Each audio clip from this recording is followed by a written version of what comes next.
缺陷也是一种优势。伟大的哲学家威廉·詹姆斯曾经说过，只有与生命直接相关的科学才是真正的科学。也就是说，在与生命直接相关的科学中，理论与实践几乎是分不开的。生命科学建立在生命的律动之上，正因如此，它又是一门研究生活的科学。这一点尤其适用于个体心理学。个体心理学把个体生命视为整体，而个体的每一个反应、每一个动作、每一次冲动都是其生活态度的具体体现。这样一门科学势必是以实践为导向的，人们可以借助有关知识来修正乃至改变自己的生活态度。个体心理学是在努力了解神秘的生命创造力这一过程中逐渐发展起来的。正是有了这种神秘的力量，人们才会不断发展、不断完善、开拓进取、积极向上，甚至可以做到失之东隅，收之桑榆。这种力量是以目标为导向的，具体表现在对目标的追求之中。在这一过程中，身心配合，天衣无缝。因此，抛开整体概念，抽象研究身体活动与精神状态是非常荒谬的。比如，在犯罪心理学领域，过度重视犯罪而忽略罪犯是不科学的。事实上，罪犯而非犯罪才是研判犯罪最为重要的因素。如果不能把犯罪行为视为特殊个体生活中的一段经历，那么再怎么研究犯罪行为都是毫无意义的。同一个行为在一个案件中是有罪的，而在另一个案件中则可能是无罪的。关键是要弄清罪犯的生活背景，了解其生活目标。只有了解了这些，方能做到研波讨源、顺藤摸瓜，对其行为举止追根究底。只有这样，才有助于我们理解诸多独立行为背后的含义，将其视为整体的组成部分。反之，研究局部时，只要我们将其视为整体的一部分，对更好地了解整体就大有裨益。就作者本人而言，对心理学的兴趣源于医学实践。医学实践为理解心理学提供了全新的视角，即目的论视角。在医学实践中，我们发现所有器官都有明确的发育目标，发育成熟后都有明确的形状。如果器官出现先天不足，人体会千方百计加以弥补，或培育出新的器官来替代缺损器官的功能。生命总是这样，源源不断，川流不息，绝不会轻易屈服于外界阻力。人类的精神活动与有机生命的运动十分相似。每个人的心中都有一个理想，通过设定具体的目标，弥补缺陷，超越现状。有了具体的目标，有了对成功的希冀，个体就会信心满满，克服障碍。相反，没有明确的目标，个体的所有行为都将失去意义。所有证据都表明，具体目标必须在早期童年时期确立。成熟个性就是在这个时期慢慢出现原型的。想象一下，这是怎样的一个过程？当一个软弱自卑的孩子深陷绝境时，便会努力发展，沿着既定目标砥砺前行。在这一阶段，发展目标比发展所需的物质条件更为重要，因为目标决定着努力方向。目标是如何确立的，没人说得清楚，但显然是客观存在的，并主导着孩子的一言一行。此时，孩子的天赋、冲动、理智、能力乃至缺陷，我们都所知甚少。时至今日，这一切仍然是个未知数，因为只有当目标确立之后，孩子的发展方向才能明晰可辨。只有在看清孩子的发展方向之后，才能预测其未来将会怎么走。原型蕴含着个体人生目标的早期个性。原型一旦形成，人生的发展方向也就确定了，人生目标也就明朗了，个体的命运也就可以预见了。此后，个体的统觉自然而然地与人生方向趋于一致。儿童不会客观地看待具体情况，而是完全跟着统觉走。也就是说，儿童会戴着有色眼镜，根据个人好恶去理解身边的世界。这种联系揭露出一个非常有趣的现象：有生理缺陷的孩子总是把自己的经历与缺损器官联系起来。比如，患胃病的孩子对食物有着异常的兴趣，视力欠佳的孩子则热衷于一切可见的事物。这种痴迷与个体的统觉完全一致。因此可以这么说，要想了解孩子的兴趣所在，只需要知道他哪个器官受损即可。然而，事情往往没有这么简单。儿童的器官自卑并非像外人观察的那样，事实上，器官自卑完全是源于自己的统觉。因此，尽管器官自卑构成儿童统觉的重要因素，然而，对这种自卑感的外部观察不一定能为了解儿童的统觉提供任何线索。这一切都是相对的。在这一点上，孩子和成人没有什么两样，因为任何人都不可能掌握绝对的真理，即便科学也是如此。科学是建立在常识的基础之上的，常识需要不断修正，将大错慢慢变成小错。人非圣贤，孰能无过？重要的是要知错必改。纠错在原型期相对容易，如果当时没有及时纠错，那么日后再想纠正，就必须回忆当时的情形。因此，在治疗神经症患者时，关键不是去探讨他成年后所犯下的一般性错误，而是要回到他的早期生活当中，了解其在原型形成期间所犯下的根本性错误。一旦找到症结，就可以对症下药，有针对性地进行治疗。按照个体心理学的看法，遗传基因并非十分关键。一个人遗传了什么并不重要，重要的是这种遗传基因在他早期生活中打下了什么样的烙印，即形成了什么样的原型。先天性生理缺陷当然要归咎于遗传，但是我们所面临的问题是要减轻生理缺陷给孩子带来的特殊困难，给他们创造一个舒适的、正常的生存环境。事实上，我们不妨把对于一个广场恐惧症患者或精神错乱的人来说，这简直就是痴人说梦。问题儿童或有自杀倾向的人从来不会结交朋友，各种缘由不得而知。不过有一点是可以肯定的，那就是他们不交朋友是因为他们的早期生活是自我封闭的，他们的原型把他们引向了错误的目标，引向了生活中无益的一面。现在让我们来看看个体心理学为神经症患者提供的教育和培训项目吧。这里所说的神经症患者，包括患有神经症的儿童、罪犯以及那些试图借助酒精来逃避积极生活的人。为了快速有效地找出问题的根源，一开始我们会询问患者问题是什么时候开始的。患者往往会把问题归咎于新的环境，然而这只是一种误解，因为在具体问题出现之前，患者就没有为环境的变化做好充分的准备。这一点在随后的调查中也得到了印证。如果一直是顺风顺水，那么患者原型中的错误就不会显现出来。然而，新的环境带来了新的考验，患者必须根据自己源于原型的统觉做出相应的反应。这种反应不是机械性的，而是创造性的，并且与左右其终身生活的目标是完全一致的。早期个体心理学研究的经验告诉我们，应该抛开遗传及其他独立因素的影响。结果发现，原型会根据统觉对生活经历做出回应。因此，要想取得任何进展，就必须对统觉进行深入研究。至此，我们总结了100多年前的个体心理学的研究方法。正如人们所看到的那样，个体心理学在新的领域里走了很长的路。众所周知，世界上存在着各种各样的心理学理论和精神病学理论。一位心理学家可能选择一个方向，另一位心理学家可能选择另一个方向，谁都不相信别人的选择是正确的。也许读者也应如此，不要轻信盲信，最好能对各种理论进行一下比较研究。这样你会发现，我们并不认同以美国心理学家威廉·麦都估为代表的策动驱力心理学，因为他们所说的驱力包含了太多的遗传因素。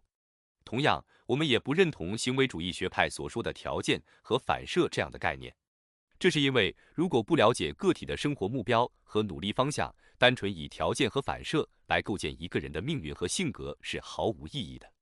在上述心理学流派中，没有一个把个体的目标作为研究对象。诚然，说到目标二字，很多读者都会感到有些困惑。的确，这个概念应该更具体一点，更明确一点。所谓目标，归根结底就是要力争活成上帝的样子，而活成上帝的样子当然是终极目标，即目标中的目标。教育工作者在引导自己或者孩子活成上帝的样子时，一定要小心谨慎。事实上，我们发现，儿童在身心发展的过程中，需要建立一个更加具体的、更加直接的目标。儿童寻找自己生活中的强者，并将其视为自己的榜样或奋斗目标。这个人可能是父亲，也可能是母亲。研究发现，如果母亲足够强大，那么即便是男孩，也会把他当成自己效仿的楷模。之后，他们可能想成为马车夫，因为在他们眼里，马车夫是当之无愧的强者。如果孩子把马车夫当成奋斗的目标，那么他就会在行为、感觉和穿着打扮上刻意模仿，极力表现出与目标一致的特征。然而，只要警察一登场，马车夫立刻就会威风扫地。再往后，他的理想目标可能会变成医生或者教师，因为教师可以惩罚学生，这在孩子眼里才是真正的强者形象。儿童总是会选择一些比较具体的目标。研究发现，他们选择的目标往往是其社会兴趣的具体体现。有人曾经问过一个男孩长大以后想干什么，他回答说想当一名刽子手。这就是缺乏社会兴趣的表现，因为男孩想要的是生杀予夺的大权，而能够主宰别人生死的只有上帝。他想超越社会，而这种想法恰恰会让他走向生活的反面。想当医生的愿望同样如此。虽然医生也和上帝一样拥有决定别人生死的权利，然而这样的目标是通过社会服务的方式实现的。自卑情节，在个体心理学中，用有意识和无意识给区别性因素贴上标签是错误的。与人们固有的想法不同的是，有意识和无意识不是相互矛盾的，而是顺向而动的，而且二者之间没有明确的界限。我们的目的仅仅是去弄清二者顺向而动的意义。在没有弄清二者的联系之前，很难判断什么是有意识，什么是无意识。而所谓的联系，就体现在作为生活风格的原型当中。这一点在上一章里已经说得清清楚楚了。一个案例足以说明有意识和无意识之间的密切联系。一名40岁的已婚男子患上了一种焦虑症，他总想从窗户里跳下去。他的内心时时刻刻都在挣扎，除此之外，一切正常。这名男子拥有体面的工作、幸福的婚姻和心照神交的朋友。这个案例非常复杂，只有用有意识和无意识的共同作用方可解释。在意识深处，他觉得自己必须从窗户里跳下去。然而，生活照常，他从来没有进行过真正的尝试。究其原因，那是因为他的生活其实还有另外一面。在这里，强烈的求生欲望与自杀欲望进行着殊死的斗争。结果，在有意识与无意识的共同作用下，他终于胜利了。实际上，在他的生活风格中，这一点将在后面的章节里详细讨论。他变成了一个优越感爆棚的征服者。也许读者会问，一个在意识深处总想自杀的人，怎么会有优越感呢？答案是在他身上有着与自杀倾向斗争的某些东西。因为他胜利了，所以他成了征服者，成了超人。客观地讲，正是因为他自身有弱点，才激发了他对优越感的向往。实际上，所有对自身某些方面感到自卑的人都会做出同样的事情。重要的是，在他的内心斗争中，他对优越感的向往、对生存的欲望以及对征服的渴望战胜了自卑感和自杀欲望。尽管后者表现在意识深处，前者存在于无意识之中。现在来看看这名男子的原型发展是否证实了我们的理论。让我们分析一下他的童年记忆。我们知道他早年在学校里遇到过麻烦，他不喜欢其他男孩，总想逃避，但最终还是鼓起勇气留了下来，直面他们。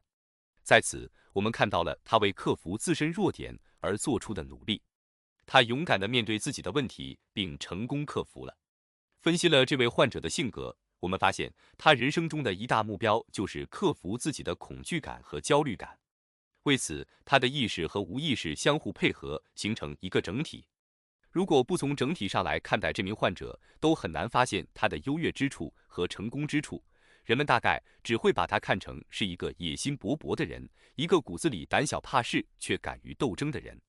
然而，这种看法显然是错误的，因为他并没有从整体出发，并没有把所有因素都考虑在内。如果不能把个人作为整体来看，那么任何心理学常识都是毫无用处的。而且，我们对个体的理解或者为理解个体而做的一切努力，也都是徒劳无益的。如果不能把有意识和无意识联系起来，也就无法把生活作为一个整体来看待。除了将个体生活看成一个整体以外，还要考虑其社会关系。出生婴儿非常脆弱，需要照料，因此要想了解孩子的生活特点或生活模式，就必须把其监护人考虑进来。孩子与母亲及家人的关系是一种连锁关系。如果单纯分析孩子的身体情况及周围环境，对这种连锁关系是无论如何也无法理解的。儿童的个性超越了身体特征，涉及整个社会关系。孩子如此，成人也不例外。孩子的弱点决定了他必须生活在家庭当中，而成人的弱点也决定了他必须生活在社会当中。在某些情况下，每个人都会感到力不从心，生活中的困难压得他们喘不过气来，无法独自面对。因此，成人世界里，人们往往会成立社团，让自己成为社团中的一员，而不再是孤魂野鬼。社会生活对个体来说，无疑是非常有益的，它能很好地克服个体的无力感和自卑感。众所周知，在动物界里，弱势物种总是群居在一起，从而利用群体的力量来满足个体的需求。比如，成群的水牛就能免受狼群的攻击，而一头水牛则难以招架。如果水牛集结成群，就可以群策群力，扬蹄反击，直到危险远去。另外，猩猩、狮子、老虎之所以可以离群索居，是大自然赋予了它们自我保护的能力。但是人类没有锋利的爪子和牙齿，没有动物般的力量，因此只能过着群居的生活。可见，社会生活的源头恰恰是个体能力的欠缺。正因如此，不能期望社群中的每个人都拥有同样的天赋和能力。然而，一个结构合理的社会会随时对其成员伸出援手，这一点必须先牢记，否则就会误入歧途，也就是仅凭遗传或天赋去对一个人进行判断。事实上，独处中的个体会发现自己在能力方面存在着这样或那样的缺陷。然而，在一个结构合理的社会里，他的这些缺陷都会得到很好的弥补。假设每个人的不足都是先天的，于是教会人们和谐相处，减少先天不足对个体造成的影响，便成为心理学追求的目标。社会进步史讲述的就是人类同心合力克服自身缺陷和不足的故事。众所周知，语言是一项社会发明，然而很少有人知道，这项发明源自个体能力方面的不足。这一点可以从儿童早期的行为中看得一清二楚。当儿童的需求没有得到满足时，他们就会发出某种声音，以期引起注意。如果他们不想引起注意，就不会尝试开口说话。这一点在出生刚几个月的婴儿身上表现得淋漓尽致，因为母亲总是在婴儿开口之前就能满足他的所有需求。根据儿童病例记录，有的孩子到了6岁时还不会说话，理由很简单，没有开口的必要。还有一个案例也充分地证明了这一点。该案中，孩子的父母都是聋哑人，每当孩子摔伤时都会哭泣，但是他哭得无声无息。他知道有声音父母也听不见，因此他只是做出哭的样子，以此引起父母的注意。由此可见，研究任何问题都要考虑大的社会背景，并以此来理解个体选择某个具体的优越目标的原因。要想了解个体适应不良现象，同样也离不开对社会环境的研究。很多人难以适应社会，主要原因是无法用语言与他人进行正常交流。口吃就是一个典型的例子。通过对口吃者的观察，我们发现口吃者自始至终就没能很好地适应社会。他不愿意参加聚会，也不想结交朋友。虽然语言发展得益于与他人的交流，但是他从来不想交流，结果他的口吃就一直没有得到改善。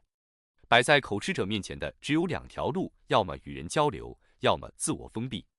研究发现，自闭型的成年人往往害怕在公共场合讲话，而且还会怯场，这是因为他们把观众当成了敌人。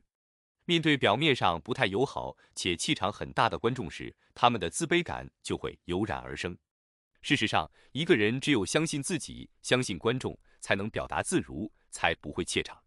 于是，自卑感和社会训练就产生了联系。由于自卑感源于社会适应不良，因此社会训练就成了克服自卑感的基本方法。社会训练与公共意识是息息相关的。每当人们谈到用公共意识解决问题时，指的就是群体智慧。另外，正如我们在上一章里所提到的，有些人总是用自己的语言，按自己的逻辑来行事，这些人的言谈举止往往异于常人。精神病人、神经症患者以及罪犯都属于这一类型。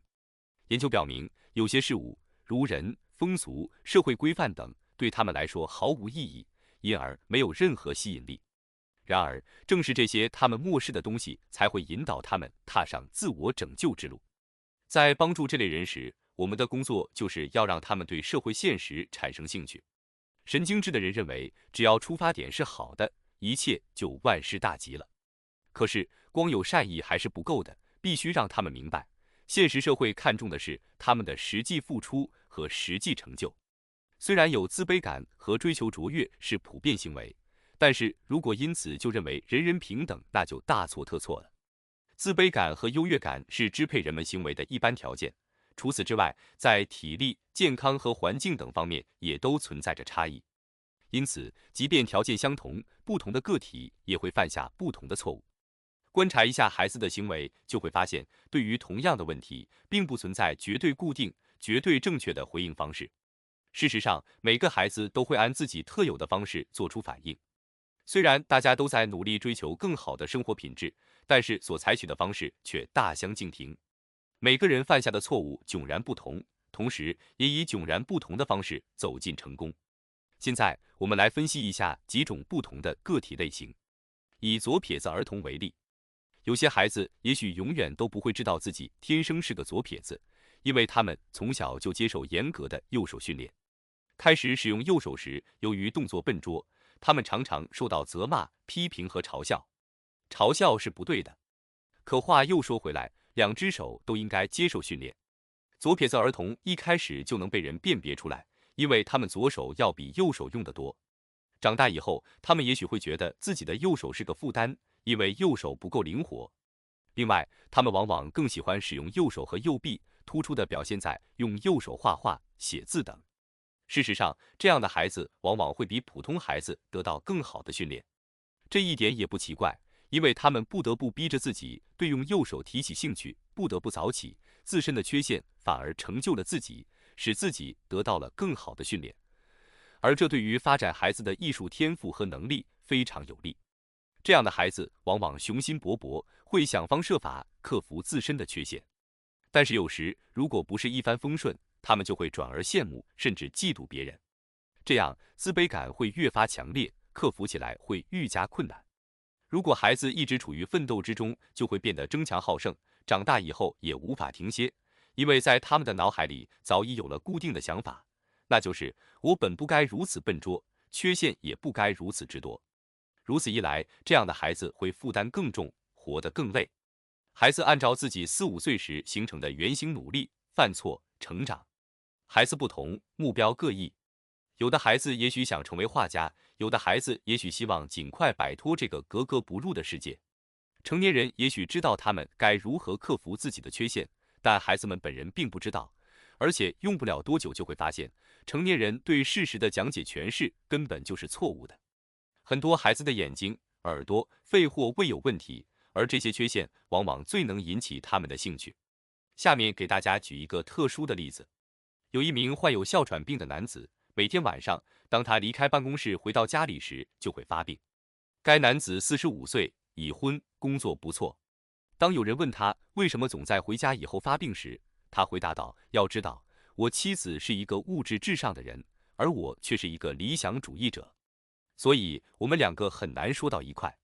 每次回到家后，我都想静静地待着，而他却想出去交际，所以他就会抱怨说待在家里闷得慌。结果我脾气上来了，气儿却上不来了。”这名男子为什么会呼吸困难？难道他不会呕吐吗？原因就是他不想违背自己的原型。也许小的时候，因为某个缺陷，他被包了起来。由于包得太紧，影响了呼吸，让他十分难受。但是那时有一个保姆非常疼爱他，总是坐在他身旁安慰他。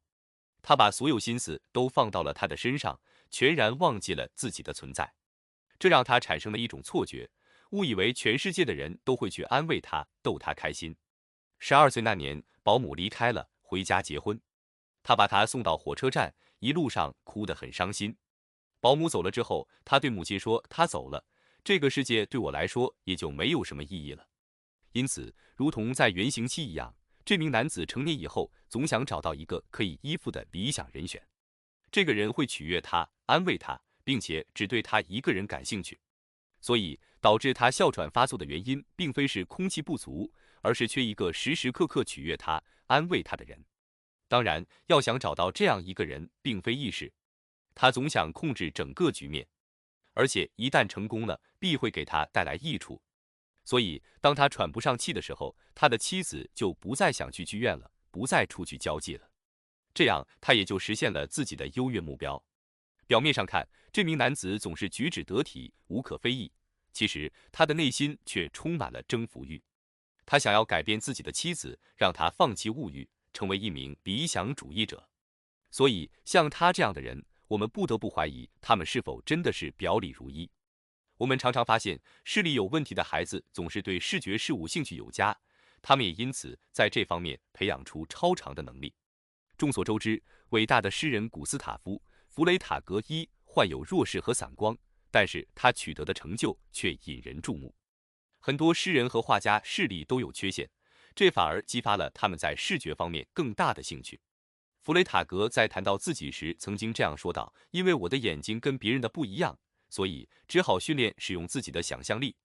不知道是不是因为这个，我才成为一名作家。但无论如何，正是因为视力问题，我在幻想世界里看到的东西，比视力正常的人在现实世界中看到的东西多得多，也清楚得多。稍微考察一下天才的特性，就会发现很多天才都视力不佳或有别的缺陷。在各种历史记载中可以看到，即便是神灵，也往往有这样那样的缺陷，不是单眼失明，就是双眼失明。事实上，有些天才哪怕是几近失明，也比常人更善于辨别线条、阴影和色彩间的差异。这充分说明，在明白了弱视儿童的问题之后，我们就应该知道如何对待他们。有些人对食物很感兴趣，无时无刻不在谈论自己能吃什么，不能吃什么。一般而言，这些人在儿时都有过进食障碍，因而对食物产生了更大的兴趣。也许小的时候，他们都有一位特别细心的妈妈，时不时地告诉他们什么能吃，什么不能吃。由于肠胃问题，他们不得不接受一些特殊训练，久而久之，对一日三餐产生了浓厚的兴趣。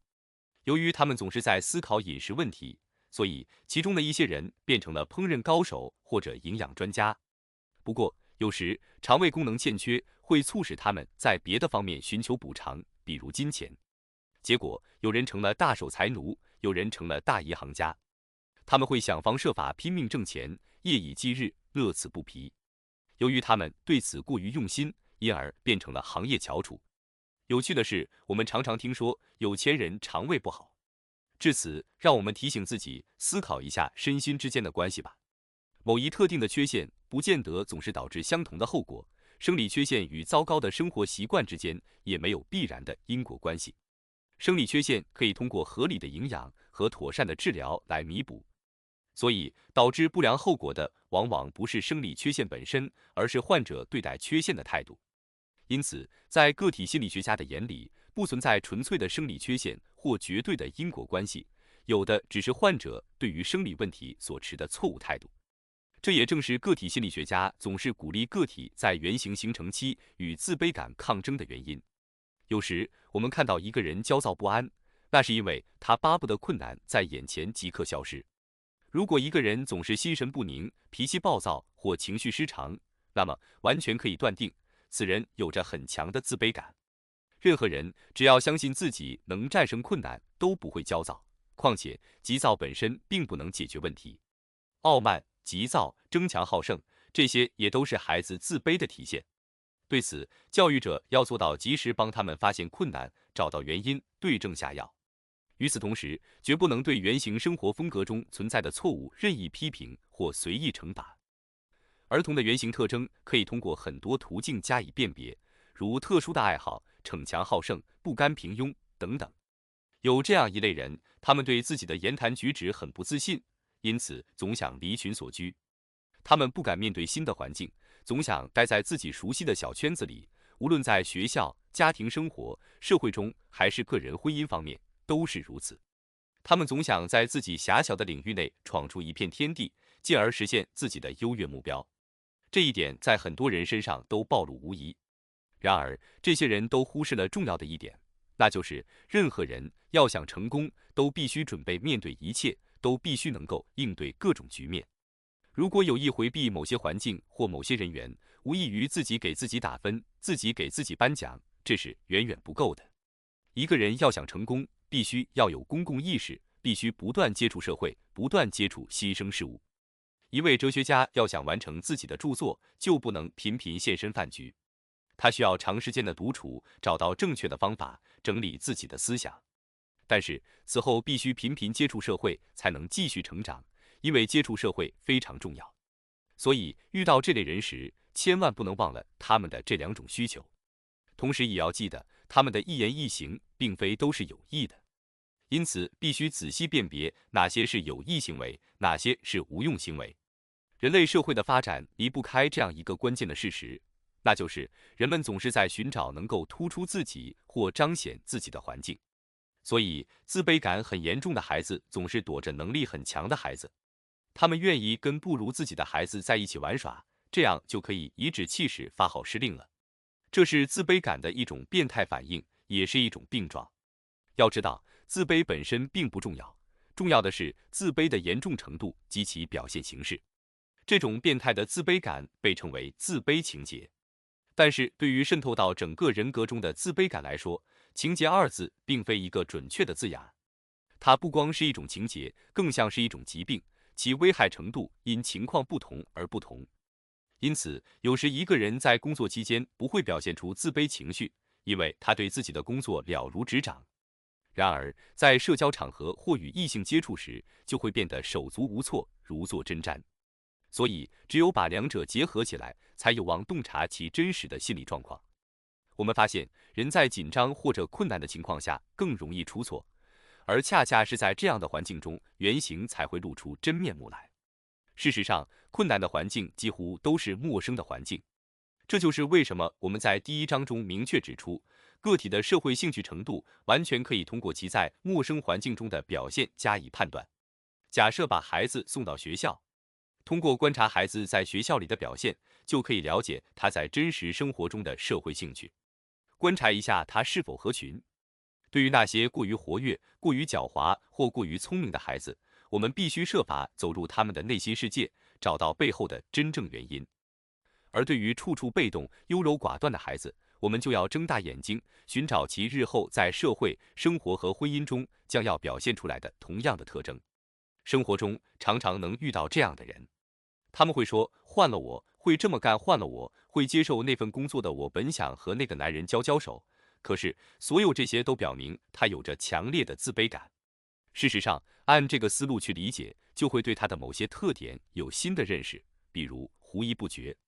我们发现，生性多疑的人总是疑神疑鬼，最终往往一事无成。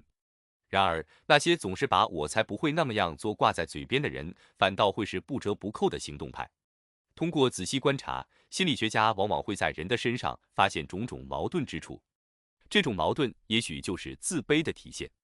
我们还必须观察这个问题人物的言谈举止，观察他在与人相处时是否得体，在待人接物时是否犹豫，是否还伴随着某些肢体语言。这种患得患失的态度经常会在其他生活场景中表现出来。很多人都是这样，进一步退一步，而这正是强烈自卑感的标志。我们的整个工作就是要训练这类人物摆脱犹豫不决的态度。正确的方法是及时鼓励，而非打击。要让他们明白自己有能力面对困难，解决困难。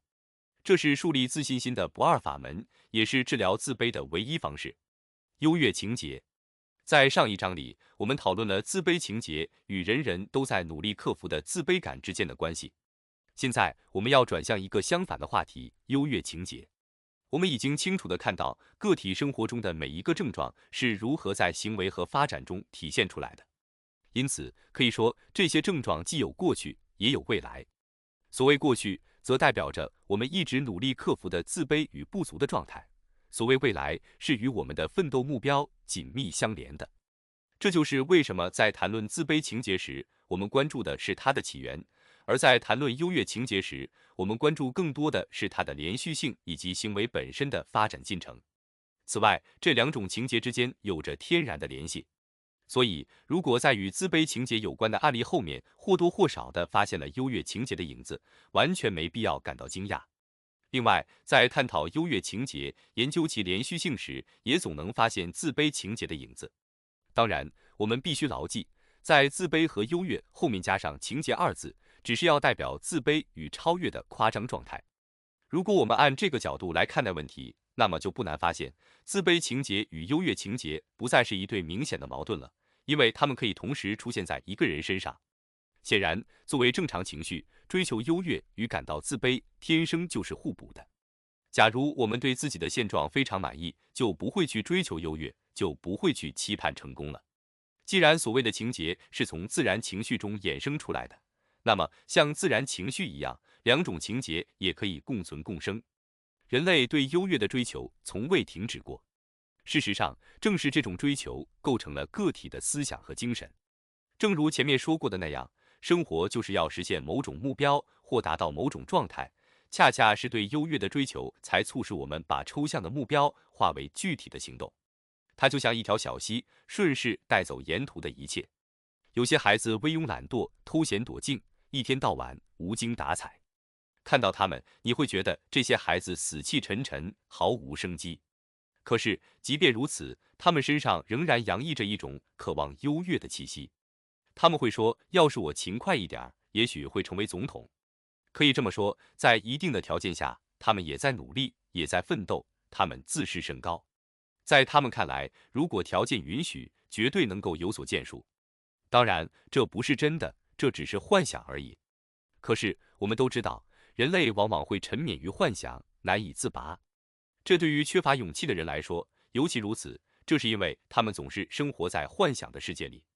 他们自知能力有限，于是选择绕道而行，回避矛盾，逃避困难。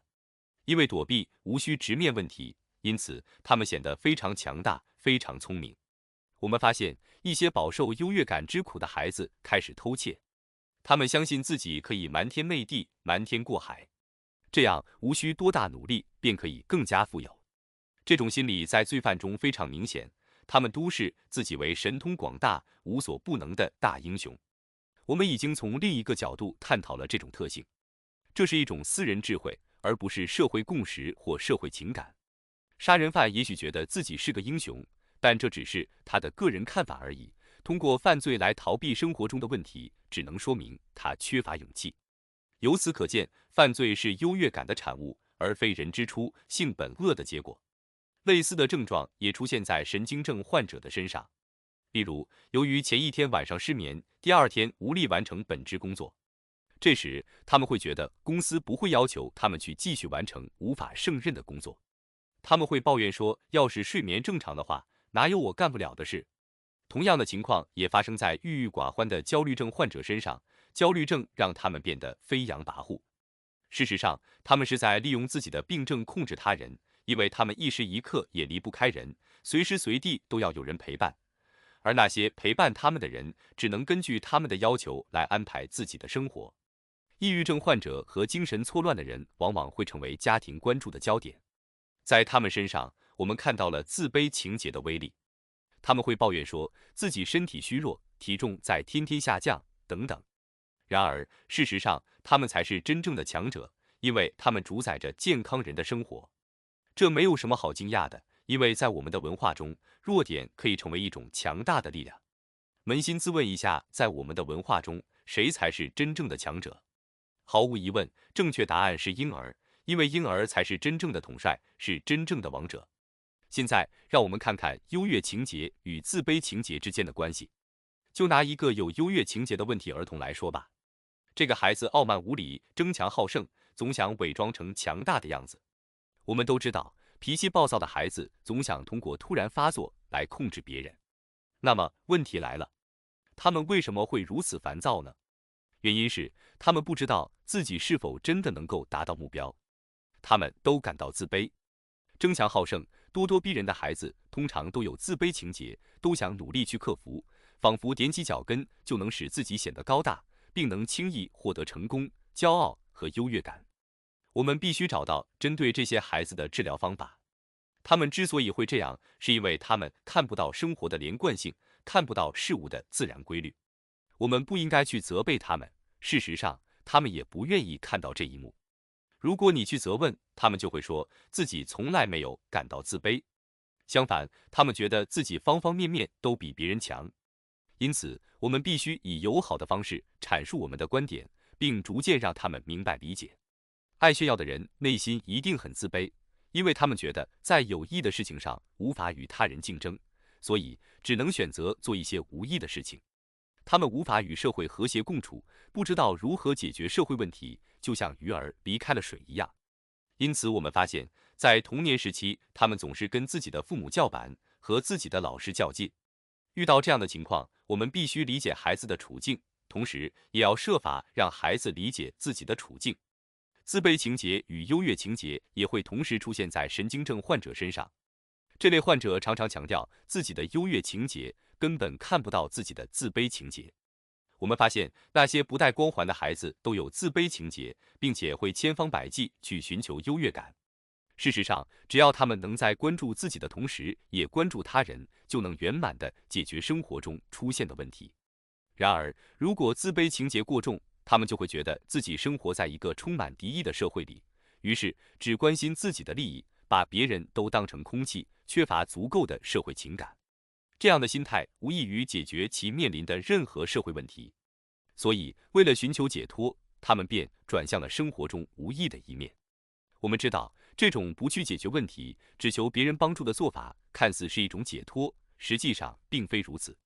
他们就像乞丐一样，靠别人的施舍度日，利用自己的软弱来换取神经质般的安适。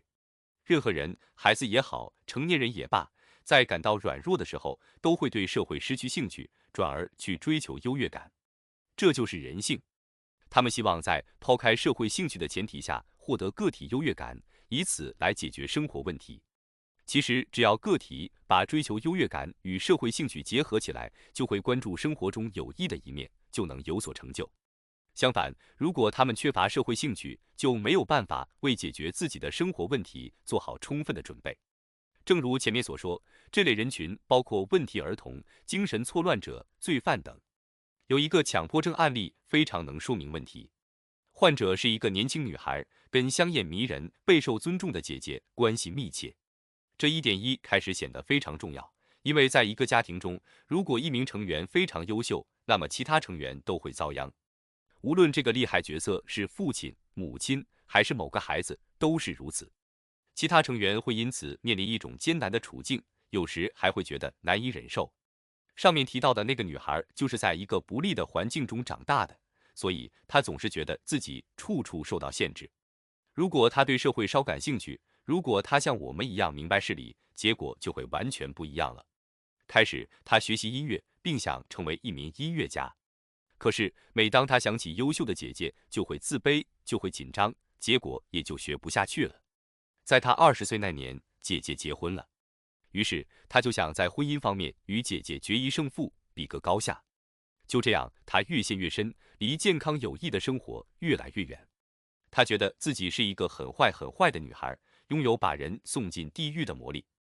我们可以把这种魔力看成是一种优越感。然而，他却在一旁抱怨，就像我们常常听有钱人说钱多了是多么不幸一样。他不仅觉得自己拥有把人送进地狱的魔力，而且有时还会觉得自己可以成为他们的救星。当然，这两种想法都是十分荒唐的。不过，通过这种幻想，他相信自己拥有了非凡的力量，完全超过了优秀的姐姐。事实上，也只有通过这种把戏，他才能胜过姐姐。于是，他开始卖乖，抱怨自己拥有这种神奇的力量，而且越是抱怨，越觉得是真的。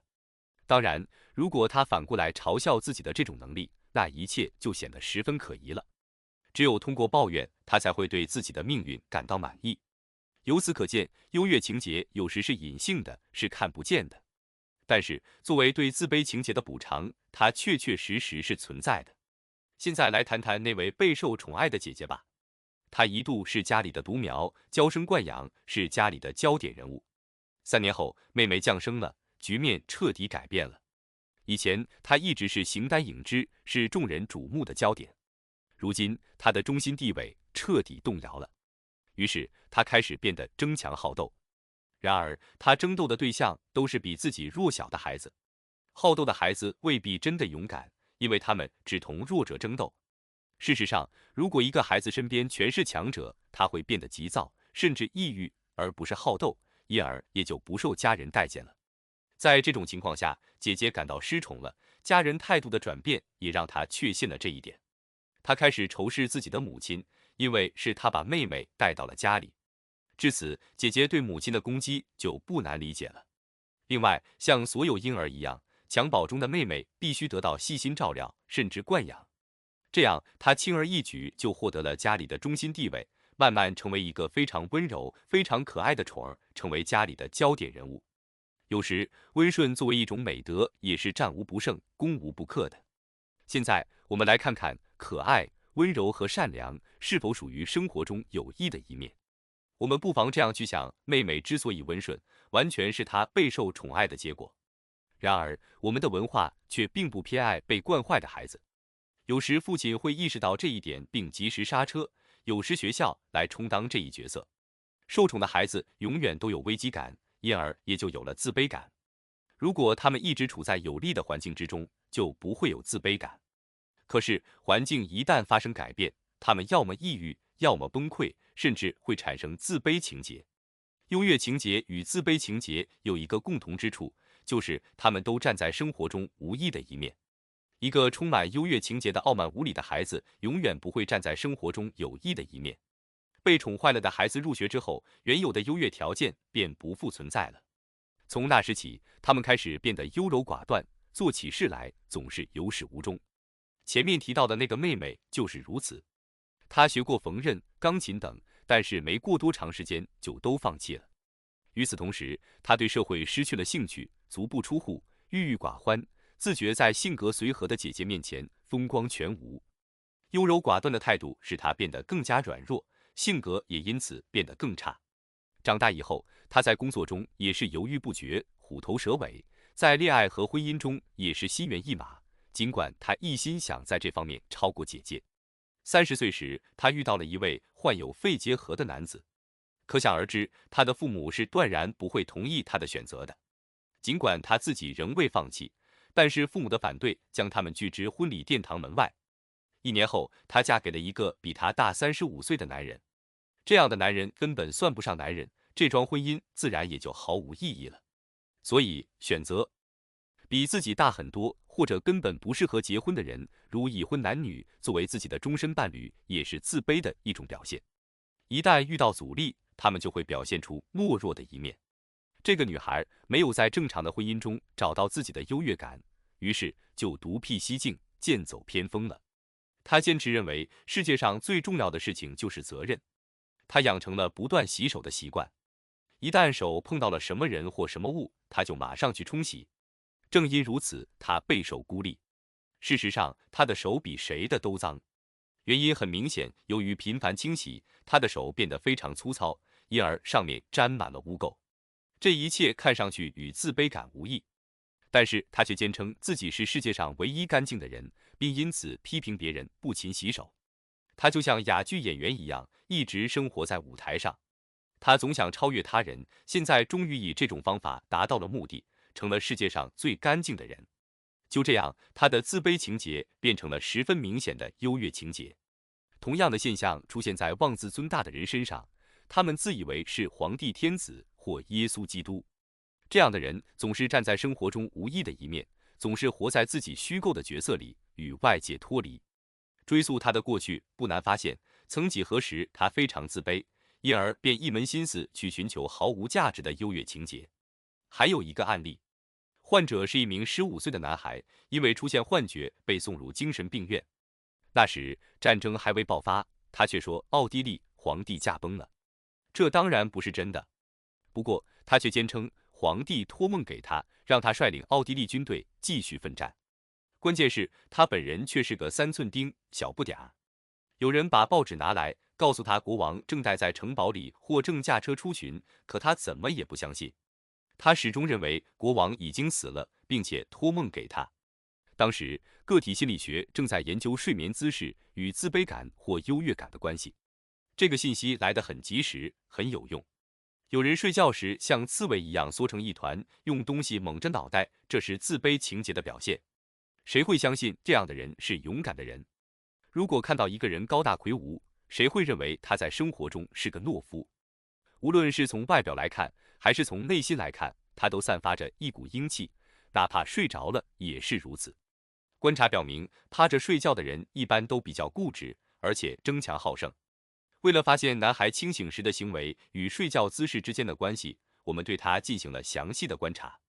结果发现，他睡觉时像拿破仑一样，喜欢双臂交叉放在胸前。拿破仑双臂交叉睡觉的图片我们都看过。第二天，我们问男孩这个姿势能不能让你想起什么人来？他回答说能，我的老师。这个答案让我们困惑良久，直到我们意识到他的老师也许跟拿破仑十分相像。事实上，的确如此。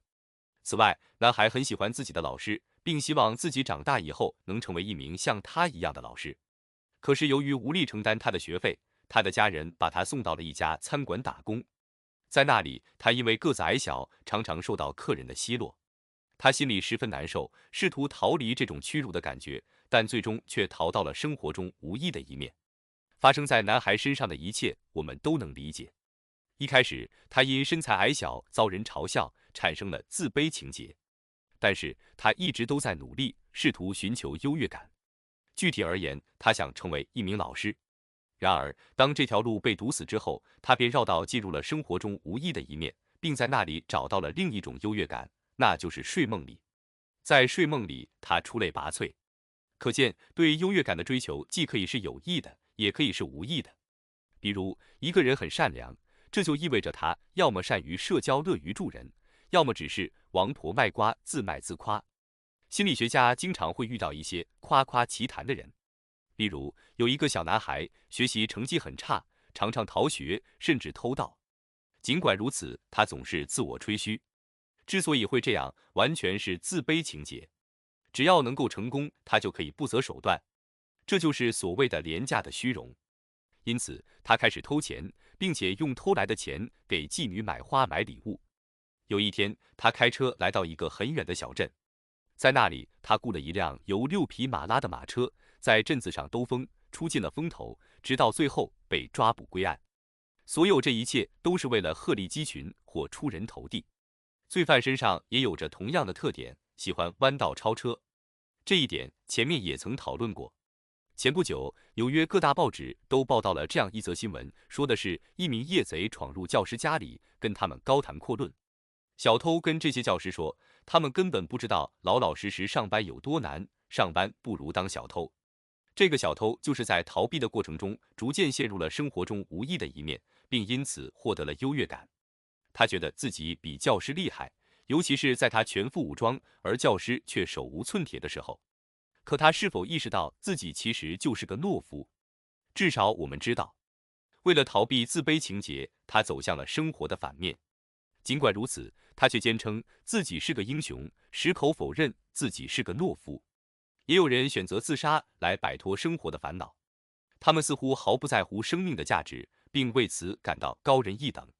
这才是懦夫的所作所为。我们认为，优越情节属于第二阶段，是对自卑情节的补偿。我们必须不断寻找二者之间的有机联系。这种联系看似矛盾，实则非常符合人性。这一点前面也提到过。只有这样，才能正确地看待自卑情节和优越情节。说到自卑情节和优越情节，就不能不提它们与正常个体之间的关系。正如我们所说，每个人都有自卑情节。然而，自卑情节非但不是一种疾病，反而是激励人们奋发向上的动力。只有当这种感觉将个体压垮，使之消沉，阻碍其发展时，才变成一种病理现象。自卑的人往往借助优越情节逃避现实。他假设自己非常优越，并通过这种虚假的成功来补偿其原本无法承受的自卑心理。正常人是没有优越情节的，他甚至从来都没有优越感。不过，他仍然会积极努力，超越别人，取得成功。只要这种努力是表现在工作之中，就不会导致错误的价值观，而错误的价值观正是导致心理疾病的真正原因。分析生活风格的成因，仔细观察山谷里的松树，不难发现，它与山顶上的松树是截然不同的。虽然都是松树，但生长风格各异。也就是说，长在谷底和长在山顶上的松树风格是不一样的。树的生长风格就是树的个性，环境不同，个性不同。当把它置于一个和我们预期迥异的环境中进行审视时，就有了不同的风格。事实证明，每一棵树都有自己的生长模式，而不仅仅是对环境的机械反应。树如此，人也一样。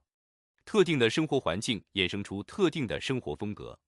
由于人的意识会随环境的变化而变化，所以我们要做的就是去分析生活风格与现实环境之间的确切关系。人在顺境中生活，风格差异并不明显，只有在充满困难的陌生环境中，个体的生活风格才会清晰起来。处在顺境中的个体的生活风格，也许只有训练有素的心理学家才能发现。而如果个体是处在困境之中，即便是没有心理学背景的人，也能够清楚地看到他们的生活风格。生活不是游戏，生活的道路上荆棘密布，个体深陷困境的情形比比皆是，而我们所要研究的，正是个体在这样的环境中所表现出来的独特行为与性格特征。前面已经说过，生活风格是一个统一体，它源于个体早期生活中所遇到的困难，以及为实现目标所付出的努力。不过，我们的兴趣不在过去，而在未来。而要了解一个人的未来，就得先了解他的生活风格。否则，即便知道本能、刺激、驱力等概念，也无法预测未来。的确，有些心理学家试图通过本能、印象或创伤等得出结论。但是，深入研究表明，所有这些都源于某种连续的生活风格。无论何种刺激，都只能起到固化生活风格的作用。如何将生活风格这一概念同前面讨论过的内容联系起来呢？我们知道，有生理缺陷的人由于生活困难而没有安全感，会产生自卑感或自卑情节。但是，人们不可能永远忍受这种状况，自卑感会刺激他们去采取行动，于是就有了目标。在个体心理学里，这种指向特定目标的持续行为叫做生活计划。然而，由于这种说法有时会让学生产生误解，于是我们将其改为生活风格，也就是独特的生活境遇造成的独特的行为习惯。因为每个人都有自己的生活风格，因此通过简单的对话和提问就可以预测他的未来。这就和看戏一样，只看第5幕便可解开所有谜团。同样，知道了个体处于生活的哪个阶段，知道了他的困难和问题所在，就能预测他的未来。因此，只要掌握几个事实，就可以预测不合群的孩子、被宠坏了的孩子、依赖别人的孩子或畏首畏尾的孩子未来会如何发展。如果一个人的目标就是寻求他人的帮助，那么日后他又将面临怎样的难题？例如，犹豫不决意味着逃避人生问题。是的，一定会这样，因为类似的情况已经发生过无数次了。我们知道，他不想独自面对人生，只想让人宠着，只想回避人生中的重大问题。他沉湎在毫无意义的事物之中，从来都不思进取，从来都不想积极生活。他缺乏社会兴趣，很可能会成为一个问题儿童，一个神经症患者，一个罪犯，甚至还会选择自杀。目前，我们对上述情况都已经有了比较深入的理解。比如，为了了解一个人的生活风格，可以选择一种常规的生活风格作为衡量的基础，也可以选择社会适应良好的个体作为标准，通过对比发现异常。现在给大家讲讲如何确定正常的生活风格，以及如何在此基础上理解个体的错误和异常，也许会有帮助。但在开始讨论之前，必须明确一点，那就是这些研究的目的并不是要把个体分成不同的类型，这是因为每个人的生活风格都是不同的。就像我们无法在同一棵树上找到2片相同的叶子一样，这个世界上也并不存在2个生活风格完全相同的人。大自然丰富多彩，其中存在着各种各样的刺激、本能和错误，所以要想找到2个一模一样的人是绝对不可能的。因此，所谓类型，只是帮助我们归纳并理解个体之间相似之处的一种捷径。例如，根据智力水平分类，就能更好地研究各类水平的个体的特征。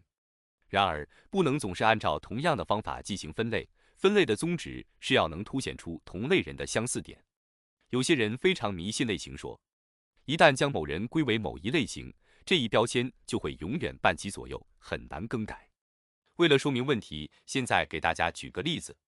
当提到社会适应不良这一类型时，我们指的就是那种没有任何社会兴趣、生活枯燥无味的人。这就是对人群进行分类的一种方法，也许是最重要的方法。设想一下，这样一个人，他兴趣不广，但把有限的兴趣全都放在了视觉事物上。这样的人与把兴趣全都放在了口头事物上的人截然不同。但是他们都是属于社会适应不良的人，很难跟他人建立起同伴关系。因此，分类只是一种提供便利的抽象方法。如果认识不到这一点，就一定会让你感到疑惑不解。现在，让我们回到正常人这个话题上来。正常人是我们衡量变异程度的标准。正常人指的是生活在社会中的个体，他们有着很强的适应能力，有意无意间通过自己的工作造福社会。另外，从心理学的观点来看，正常人拥有足够的力量和勇气去应对生活中出现的种种问题和困难。而精神错乱的人则同时缺乏这两种特质，他们既不能很好的适应社会，也无法通过心理调试轻松应对日常工作。有这样一个案例，患者是一名30岁的男子，每当遇到问题时，总是在最后一刻充当逃兵。他有一个朋友，但却对对方心存疑虑，因此所谓的友谊也只能在原地踏步，无疾而终。如果一方总是处于紧张状态，那么友谊就很难得到进一步发展。可以想象，除了许许多多泛泛之交以外，这名男子根本就没有真正的朋友。他既不喜欢交朋友，也不善于交朋友。事实上，他根本就不喜欢社交，所以在社交场合总是沉默不语。在这件事上，他是这样解释的：他说，在社交场合，他的脑子里总是空空的，因此也就没有什么可说的了。不仅如此，这名男子还非常腼腆，跟人说话时总会一阵阵脸红。结果，原本粉红色的皮肤就变得更红了。其实，如果能够克服羞怯这个毛病，他可以说得很好。所以，在这方面，他需要的是帮助，而不是批评。当然，他害羞的时候表现得很不大方，所以也不怎么受身边的人待见。他能感受到这一点，于是就更不愿意参与社交，更不愿意开口说话了。也许有人会说，这就是他的生活风格，所以他在社交场合与人接触时格外引人注意。继社交生活和交际艺术之后，需要讨论的就是工作问题了。患者总是害怕自己能力有限，难以胜任某工作，于是便不分昼夜拼命学习，致使自己劳累过度，最终只好辞职了。对比一下患者处理前2个问题的方法，就会发现他总是处于非常紧张的状态，这就意味着他非常自卑。他总是低估自己，总是觉得身边的人和新的环境对自己不太友好，因此他的一举一动都透露出一种如临大敌的感觉。至此，我们已经掌握了大量的信息，足以勾勒出这名男子的生活风格。看得出来，他也想破浪前行，可又因害怕失败而裹足不前。他总是六神无主，如临深渊。他很少会放胆前进，在大多数情况下，宁愿待在家里，不想见人。这名男子面临的第3个问题，也是很多人准备不足的问题，就是婚恋问题。面对异性，他总是犹豫不决。他自己也想恋爱，也想结婚，可是由于过于自卑，没有勇气面对未来，他所有的愿望都难以实现。如果要用什么字眼来总结一下他的行为和态度的话，没有什么比可以，但是更合适的了。我们发现他在不断更换恋爱对象，这种情况常常发生在神经症患者身上，因为从某种意义上说，一只羊也是赶，2只羊也是放。现在来看看形成这种生活风格的原因吧。个体心理学的任务之一就是分析生活风格的成因。这名男子的生活风格是在4、5岁时形成的，那时发生了什么悲剧，让他变成了今天这个样子？所以，我们必须弄清楚这一悲剧到底是什么。可以看出，不知什么让他丧失了对他人的正常兴趣，让他觉得生活不易。因此，对他来说，与其直面困难，不如安于现状。就这样，他变得谨小慎微、迟疑不决，并且千方百计逃避现实。还有一点不能不提，那就是他是家里的长子。前面我们已经讨论了长子这个位置的重大意义，也指出了长子所面临的主要问题，那就是他曾经是大家关注的焦点，而现在这个位置却让一个新宠取代了。研究发现，很多人畏首畏尾，害怕往前走，主要原因是他们的生活中出现了更受宠爱的人。所以就本案例而言，患者的症结不言自明。在很多情况下，只需问病人一个简单的问题就可以了，那就是你在家里排老几？知道了这个，就知道了一切。当然，也可以采用另外一种完全不同的方法询问患者的早期记忆，这一点我们会在下一章里详细讨论。这是一种很有用的方法，因为早期记忆或者早期印象是个体生活风格的重要组成部分，我们把这个叫原型。因此，知道了一个人的早期记忆，就等于知道了他的部分原型。回顾过去，每个人都能想起一些重要的事情。事实上，能留在记忆里的东西，往往都是重要的。不过，有些心理学流派则提出了截然相反的假设，他们认为忘记了的事情才是最重要的。然而，这两种观点其实并没有太大的区别。一个人也许可以告诉我们他有意识的记忆，但并不知道其背后的意义，更不知道这些记忆跟自己的行为之间到底有什么联系。因此，无论我们强调有意识记忆的潜在意义，还是被遗忘记忆的重要性，其结果都是一样的。对早期记忆的描述，哪怕只是零星的或片面的，也能给我们带来启发。例如，有人告诉你，小时候母亲曾经带着他和弟弟一起去市场，光凭这一点就足以让我们发现他的生活风格。他提到了自己，也提到了弟弟，可见对他来说，有个弟弟是一件非常重要的事情。让他接着往下讲，也许会出现类似这样的画面：那天开始下雨了，母亲把他抱了起来。可就在这时，母亲看到弟弟，于是就把他放下了，去抱弟弟。此时，我们就可以勾勒出他的生活风格了，即他总觉得别人比自己更受待见。这样，我们就能理解为什么他在社交场合总是寡言少语了。理由很简单，他总是在观察，看看周围是否有人比自己更受欢迎。这一点在交友问题上也不例外。他总觉得朋友更喜欢别人，因此永远也交不到真正的朋友。他总是疑神疑鬼，总拿一些鸡毛蒜皮的小事阻碍有益的发展。与此同时，我们也看到了这样的悲剧对其社会兴趣发展的影响。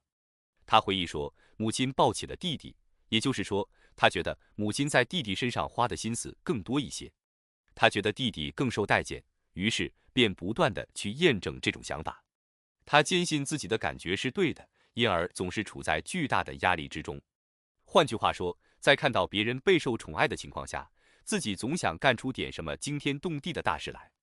对于这样一个疑神疑鬼的人来说，唯一的解决方案就是让他与世隔绝。如此一来，世界上只剩下他一个人了，也就不用和别人竞争了。有时这样的孩子的确会产生类似的幻觉，整个世界土崩瓦解了，地球上只剩下他一个人了，再也没有人来跟他争宠夺位了。于是他开始想方设法拯救自己。遗憾的是，他并没有凭借逻辑、常识和事实选择一条正确的道路，而是一味钻进了猜疑的牛角尖。他把自己封闭在一个狭小的天地里，一心想着逃避。他与旁人毫无瓜葛，对他们也毫无兴趣。然而，我们不能因此去责备他，毕竟他和常人不同。对于这样的人，我们要做的就是激发他们的社会兴趣，让他们变得跟正常人一样。那么，具体应该采取什么措施呢？这类患者最大的问题在于，他们总是过度紧张，总是不停地去验证自己固有的想法。所以，要想改变这种想法，就必须设法走进他们的内心，打破他们的成见。当然，这需要一定的技巧，需要一定的智慧。最理想的状态是，医生和患者关系生疏，或者说，医生对患者本人不感兴趣。这是因为，如果医生对病例产生了直接兴趣，那就意味着他的兴趣点是在自己身上，而不是在患者身上，而这一点难逃患者的眼睛。而患者一旦发现，就会心生疑虑。在治疗过程中，最重要的莫过于减轻患者的自卑感。然而，自卑感是不可能根除的。事实上，我们也不希望如此，因为一定程度的自卑感可以成为自我发展的跳板。所以，我们要做的是改变患者的目标。前面说过，患者之所以把逃避当成目标，就是在他眼里，别人都比自己更受欢迎。因此，我们的所有工作都要围绕着观念情节来展开。为了减轻他的自卑感，必须让他知道自己低估了自己。我们可以指出他的问题所在，让他知道，正是由于自己过度紧张，才出现了如临深渊、如临大敌、身陷绝境的幻觉。我们还可以告诉他，正是由于自己总是害怕失宠，才会阻碍他各方面的正常发挥，也会影响他建立良好的个人形象。如果这样的人在社交场合能够充当主人的角色，热情招待朋友，处处为朋友着想，共度美好时光，那么他的身上就会出现巨大的转变。然而，在真实的社交生活中，他们毫无想法，感受不到任何乐趣，所以挂在他们嘴边的常常是一群蠢货，根本不懂得欣赏，根本不值得欣赏。这种人最大的问题在于认知偏差、常识匮乏，因此在现实生活中显得稀里糊涂。就像前面所说的那样，他们总是如临大敌，永远过着孤狼般的生活。作为人类，这样的异常状态只能用悲剧二字来形容。现在再来看一个实例，一个抑郁症患者的例子。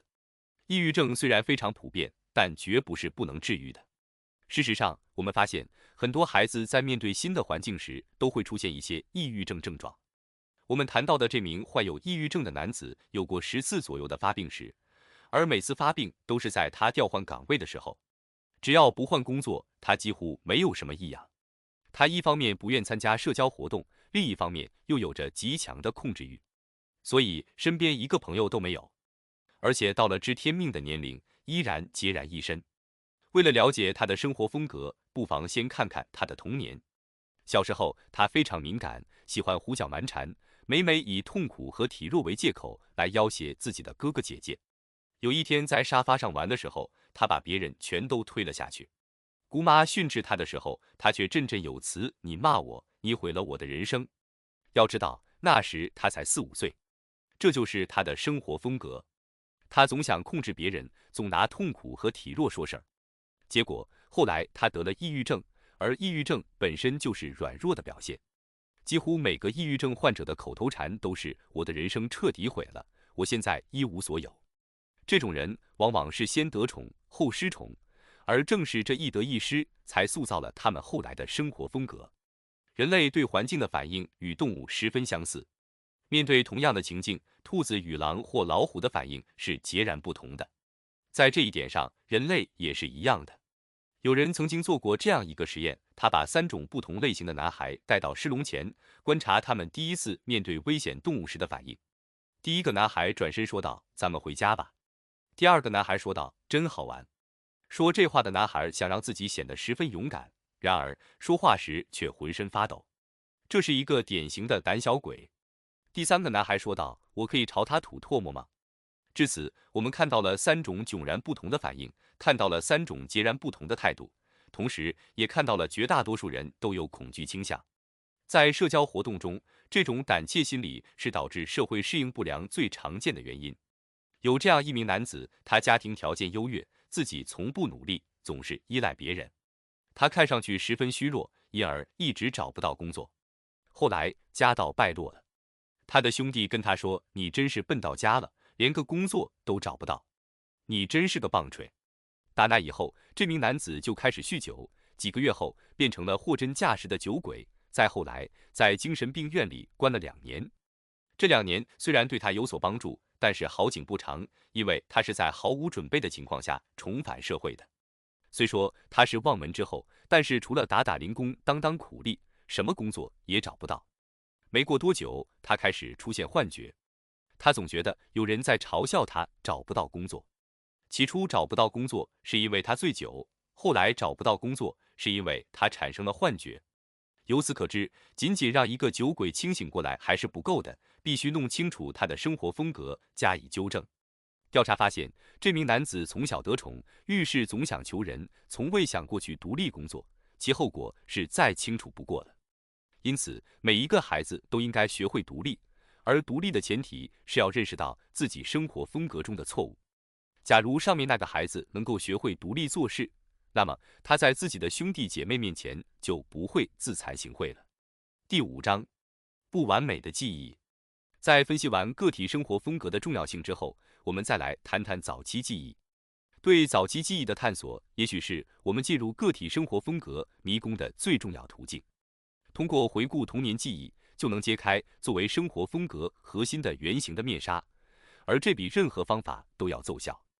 要想了解一个人，无论是成人还是孩子的生活风格，在听了他简短的诉说之后，应该询问一下他的早期记忆，然后再根据他描述的其他事实进行比较考证。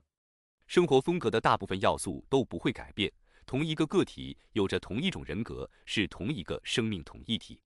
前面说过，个体的生活风格是在追求优越目标的过程中形成的，因此他的一言一行，他的每一种感受都应视为整个行动方向的有机组成部分。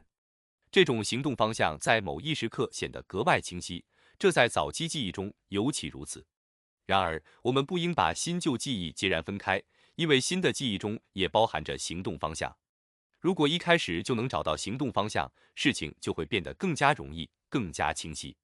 如此一来，就能发现个体的人生主题，也就能理解为何其生活风格始终不变。在4、5岁时形成的生活风格中，我们可以发现早期记忆与当下行为之间的关系。因此，在经过了大量的观察研究之后，我们更加坚信这样的理论：我们永远都可以在患者早期记忆中找到其原型的本质。可以肯定的是，在患者回忆过去时，记忆中出现的任何事情对他来说都是打动心灵、触动情感的。这样，我们就能从中发现他的性格形成线索。毋庸置疑，那些被遗忘的经历对于个体的生活风格原型来说也是非常重要的。但是，要挖掘出这些遗忘的记忆或者无意识记忆，并非易事。有意识记忆与无意识记忆具有共同的特质，它们都指向同一个优越目标，它们都是原型的有机组成部分。因此，如果可能的话，同时挖掘出有意识记忆和无意识记忆是最好不过的，因为二者同等重要，缺一不可。一般而言，个体对于这两种记忆都不甚了解，只有旁观者才看得清楚，并能解读其中的含义。先从有意识记忆谈起吧。问起早期记忆，有人会说我什么也不记得了。这时必须要求他们集中精力，好好想想。经过一番努力之后，他们往往都能想起一些事情。然而，迟疑本身也是一种重要信号，说明他们不愿意回忆往事。由此可以判断，他们的童年可能并不美好。所以，为了得到想要的信息，必须对他们进行引导、旁敲侧击，最终他们总能记起一些事情来的。有人声称自己记得1岁时的事情，这基本上是不可能的。事实上，他们所说的那些事情很可能是想象出来的，并不是真正的记忆。然而，这并不重要。无论真假，这些记忆都是个体性格的重要组成部分。也有人说，他们无法确定那些事情究竟是自己记住的，还是父母告诉他们的。这也并不重要。即便是出自父母之口，他们也早已记住了。这同样有助于我们了解他们的兴趣所在。正如我们在上一章里所解释的那样，有时把个体分成不同类型，便于研究。对早期记忆进行分类，可以让我们预判同一类人的行为模式。就拿下面这个例子来说吧。有人说，他见过一棵华丽的圣诞树，上面挂满了彩灯、礼物和圣诞蛋糕。在这个故事里，最有趣的地方在哪？最有趣的地方在于他看到的景象。他为什么要告诉我们他看到了什么？因为他一直都对视觉事物颇感兴趣。他的视力有些问题，于是在整个矫正过程中，对视觉产生了浓厚的兴趣。这也许并不是他生活风格中最重要的因素，但却是非常有趣，也是比较重要的一部分。这就意味着，无论让他做什么工作，最好都能跟视觉有关。在儿童教育中，学校常常忽视了分类原则。我们发现，对视觉感兴趣的儿童常常不会认真听讲，他们总是忙着观察。遇到这种类型的孩子，不能急躁，要耐心开导他们学会观察。在学校里，很多孩子只接受某一种教学方式，因为他们对某一感官的运用偏爱有加。有人擅长听，有人擅长看，有人擅长运动。所以，不能指望不同类型的孩子能得到同样的发展。如果老师偏爱某一种教学方式，那差别就会更大。比如，如果老师采用的方式更适合擅长听的孩子，那么擅长看或擅长运动的孩子就会受到影响。看一下这个案例，患者是一名24岁的年轻男子，经常昏厥。当问及其早期记忆时，他说，4岁那年有一次听到火车的汽笛声后昏倒了。也就是说，他曾经听到过某些声音，继而对听觉产生了兴趣。在这里，我们无需解释这名男子后来是如何患上昏厥症的，只要注意到他从小就对声音很敏感就可以了。他无法忍受各种各样嘈杂的声音，这说明他有音乐天赋。所以，听到汽笛声后出现那么大的反应，也就不足为奇了。常常会有这样的情况，人们无论大人还是孩子，会因受到某事的困扰，对其产生兴趣。读者朱军，你一定还记得前文提过的那个哮喘患者吧？他小时候出于某种原因绑得过紧，肺部受到挤压，结果便对呼吸产生了异常的兴趣。有些人似乎只对吃的东西感兴趣，他们的早期记忆一定与吃有关。在他们的世界里，最重要的事情仿佛只有一个字，那就是吃。具体而言，就是怎么吃，吃什么，不吃什么。研究发现，这类人小时候都有过进食障碍，因此对吃就格外重视。现在再来看看与行动和走路有关的记忆吧。众所周知，很多孩子一开始会因为身体虚弱或者软骨病等原因走路不稳，因而对走路很感兴趣，总想走得快一点。下面这个例子就很能说明问题。一名50岁的男子告诉医生，每次跟别人一起过马路时，都担心他们会被撞飞，而自己过马路时则非常从容，从来都不会害怕。过马路时，只要身边有人，就想去保护他们。他会紧紧抓住同伴的胳膊，时而将他推向左边，时而将他推向右边，结果总是将对方惹恼。尽管这种例子并不常见，但偶尔也会遇到。现在来分析一下他愚蠢的举动背后的原因吧。当问及其早期记忆时，他说小时候得了软骨病，3岁时走路还歪歪斜斜的。他曾经在过马路时被车撞过2次。现在是成人了，他要向别人证明自己早已克服了这块心病，这对他来说非常重要。换句话说，他想要证明他是唯一一个能安全过马路的人。因此，只要身边有人，他就会不失时机的来证明自己。当然，对于绝大多数人来说，安全穿过马路并不是什么值得骄傲的事情，也不是什么值得竞争的事情。然而，对于上述患者来说，自由行走的欲望以及炫耀该种能力的欲望都是十分强烈的。再来看看另外一个案例，案例中的男孩行走在犯罪的边缘，他一会儿偷东西，一会儿逃学，弄得父母几乎绝望了。他的早期记忆里全都是如何四处行走、如何快速行走之类的东西。如今，他和父亲在一起工作，却整天坐着一动不动。鉴于这个案例的性质，部分治疗方法是让他去当一名推销员，为父亲的生意东跑西颠。死亡也是一种非常重要的早期记忆。当儿童看到有人突然离世时，心灵会受到沉重的打击。目睹了死亡之后，儿童有时会变得十分消沉，有时会毕其一生的精力研究有关死亡的问题，并且会通过各种方式与疾病和死亡做斗争。调查发现，这些孩子长大以后，很多人开始研究医学，最终有的成了医生，有的成了化学家。这样的人生目标当然是很有意义的，他们不仅自己与死亡抗争，而且也帮助别人与死亡抗争。但是有时原型也会出现非常自我的倾向。有一个小男孩，姐姐的死亡对他的打击很大。问他长大以后想做什么，本以为他会说想当一名医生，然而他的回答却是想当一名掘墓人。问他为什么想当掘墓人，他回答说那样我就可以去埋葬别人，而不是被别人埋葬。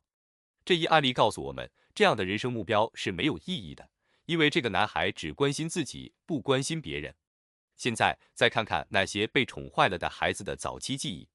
早期记忆就像一面镜子，可以清楚地反映出这类儿童的性格特征。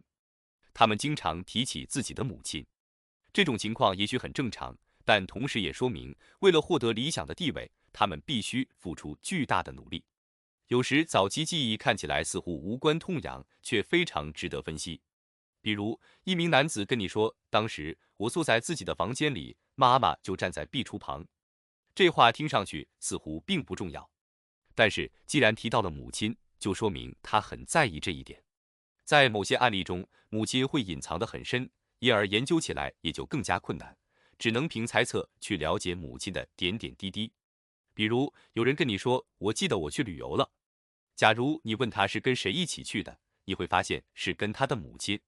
再比如，假如一个孩子告诉我们，我记得那年夏天是在乡下度过的，据此可以推断，孩子的父亲留在城里工作，孩子是跟着母亲一起去的乡下。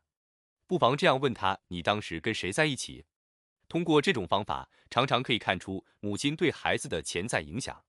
在对早期记忆的研究中，我们发现了争宠的现象，看到了孩子在成长过程中如何开始重视母亲对自己的宠爱。这一点对研究来说非常重要。这是因为，假如一个孩子或者一个成人告诉我们类似的记忆，基本上可以断定他们往往没有安全感，总是担心自己会失宠或者会被人取代。因此，他们会越来越紧张，越来越担心，表现也越来越明显。这一点非常重要，它意味着在今后的生活中，这样的人嫉妒心会很强。有时，人们的兴趣会集中在某一点上，比如，一个孩子可能会说：有一天，我负责照看妹妹，我很想好好照顾她。我把她放到桌子上，没想到她被桌布绊了一下，掉地上了。这个孩子当时只有4岁，让这个年龄的孩子去照看更年幼的孩子，显然为时过早。可想而知，对极力想照顾好妹妹的这个孩子来说，这件事情绝对是一生中的一大悲剧。长大以后，她嫁给了一个十分善良，或者说十分懦弱的男子，但是她总是吃醋拈酸，刻薄寡思，生怕丈夫移情别恋。结果，丈夫久处生厌，真的渐渐把心思全部放到孩子身上了。各种原因不难理解。有时，人们的紧张情绪会表现得非常明显，他们会记起自己曾想伤害家人，甚至想要害他们的性命。这种类型的人只关心自己，他们不喜欢别人，总把别人视为威胁。这种情绪在他们的原型中就已经存在了。有这样一种人，他们在方方面面都一事无成，但无论是做朋友还是做同事，却都害怕别人更受欢迎，同时也怀疑别人会超过自己。带着这样的念头，他们从未真正融入社会，不管做什么工作，总是紧张兮兮，在婚恋方面尤其如此。就这类患者而言，即便无法彻底治愈，也可以借助早期记忆的研究成果改善其生活状态。我们的治疗对象之一就是前面提到的和母亲、弟弟一起去市场的那个男孩。当时下雨了，母亲把他抱了起来。可是当母亲注意到弟弟之后，就把他放了下来，转而抱起了弟弟。因此，男孩觉得母亲更偏爱弟弟。正如前文所说，假如了解了患者的早期记忆，就可以预测其日后的生活状态。然而，应当记住的是，早期记忆并不是原因，而是线索。它让我们知道了过去发生的事情，也有助于我们预测事态的发展。早期记忆预示着个体日后的行为目标及需要克服的困难障碍，展现了个体的兴趣是如何从一个方面转向另一个方面的。比如，患者也许在性生活上经历过所谓的创伤，因而他对此类事情可能兴趣更浓。如果他的早期记忆中包含着性经历之类的事情，也没必要感到惊讶，因为有些人在很小的时候对性特征就格外关注。对性感兴趣是一种正常的人类行为，然而这种兴趣无论在形式上还是在程度上都因人而异。研究发现，那些早期记忆中包含性经历的患者，日后往往会朝着这个方向发展。但是由于他们过于关注这方面的事情，所以最终的生活并不和谐。有些人认为性是万物的基础，另一些人则坚称胃才是人体最重要的器官。研究表明，在这些案例中，患者的早期记忆与日后的性格特征是高度一致的。有这样一个男孩，没有人知道他是怎么考上高中的。他非常好动，很难坐下来好好学习。在应该学习的时候，他却琢磨着别的事情，不是去咖啡馆，就是去看朋友。因此，他的早期记忆十分有趣。他说：“我记得自己躺在摇篮里，看着墙壁，墙上贴着壁纸，壁纸上印着各种各样的花朵图案。他的心思都在摇篮里，根本不想考试的事情。他常常胡思乱想，脚踏两只船，完全无法集中精力学习。可想而知，这是一个小时候被惯坏了的孩子，根本不能独立工作。现在再来谈谈姥姥不亲、舅舅不爱的孩子。这种类型比较少见，常常是一些极端的例子。假如孩子一出生就不招人待见，那他很难活得下来，肯定会夭折。一般来说，父母或保姆都会或多或少地娇惯孩子，满足他们的各种要求。事实上，招人讨厌的孩子经常是私生子、问题儿童，或者是被遗弃的儿童。他们常常变得萎靡不振、闷闷不乐。在他们的早期记忆中，经常会有被人厌恶的经历。比如，一名患者说：“我记得他们打过我屁股，我妈妈不停地教训我、批评我，直到我逃跑了完事。”而在逃跑的过程中，他险些被淹死。这名男子之所以去看心理医生，是因为他总是足不出户，总也无法踏出家门。从他的早期记忆中，我们得知，他曾经在外出时遇到了不小的危险。这一经历牢牢地刻在了他的记忆里，所以每次外出都担心会有不测。他是个非常聪明的孩子，却常常担心考不了第一，因此总是犹豫不决，停滞不前。好不容易上了大学，又担心自己比不过别人。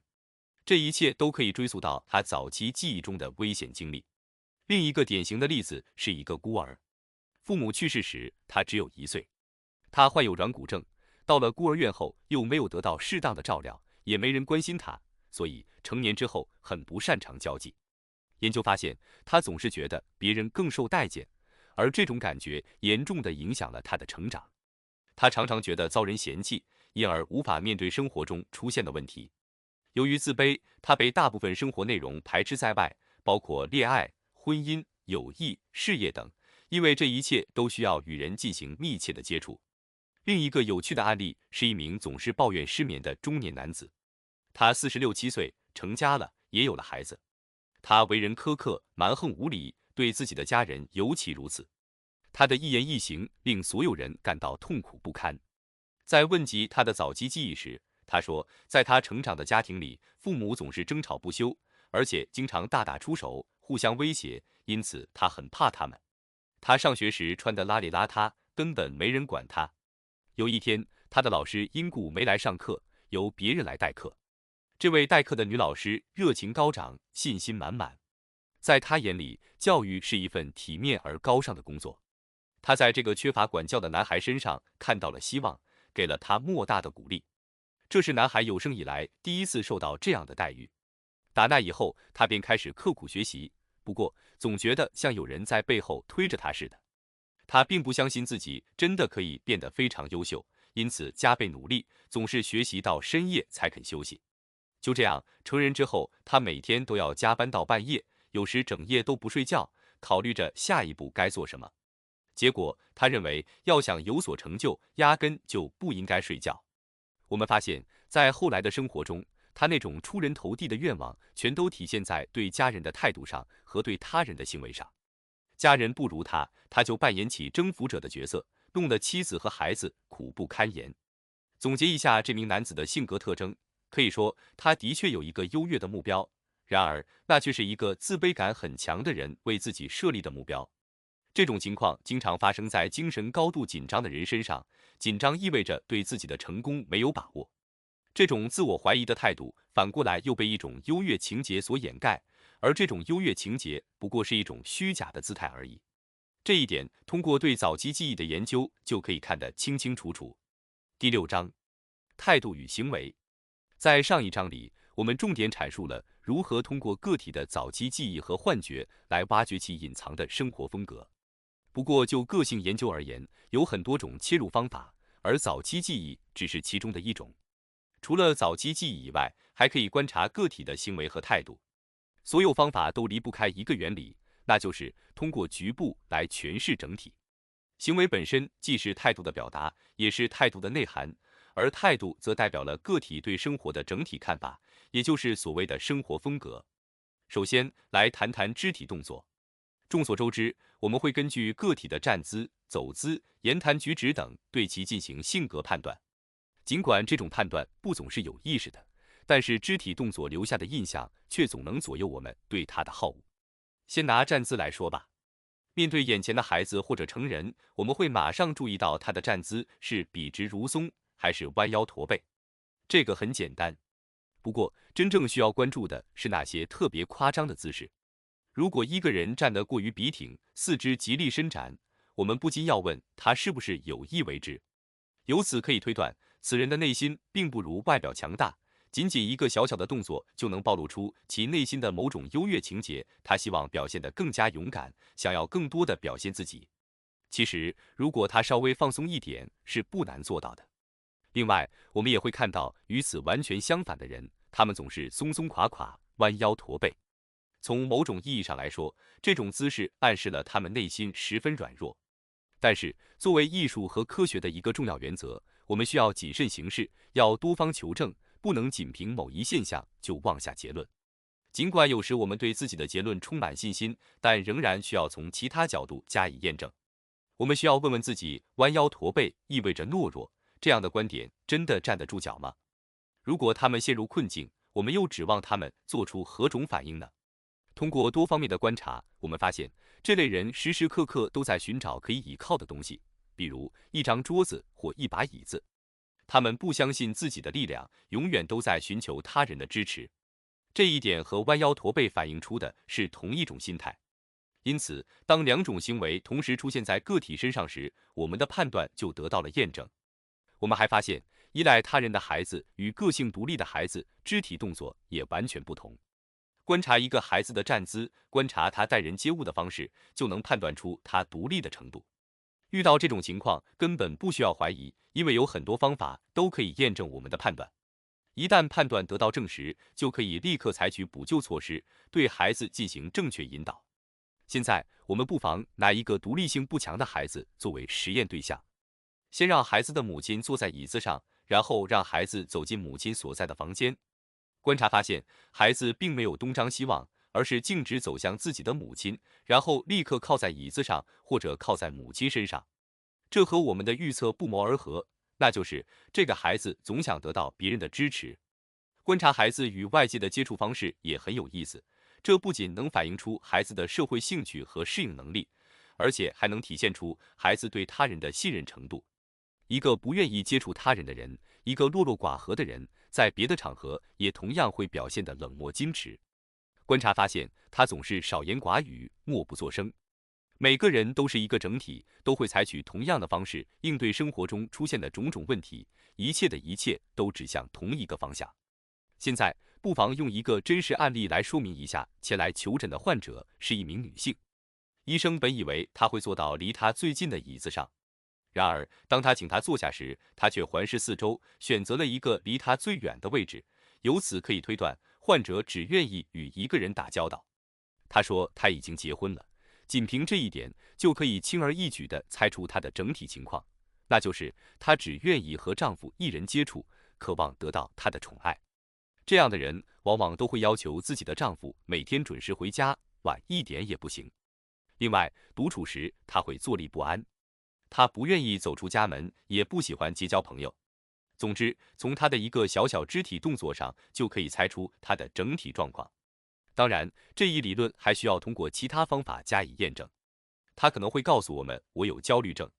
如果不知道焦虑症可以用来控制他人，那么没有人知道这句话的真正含义。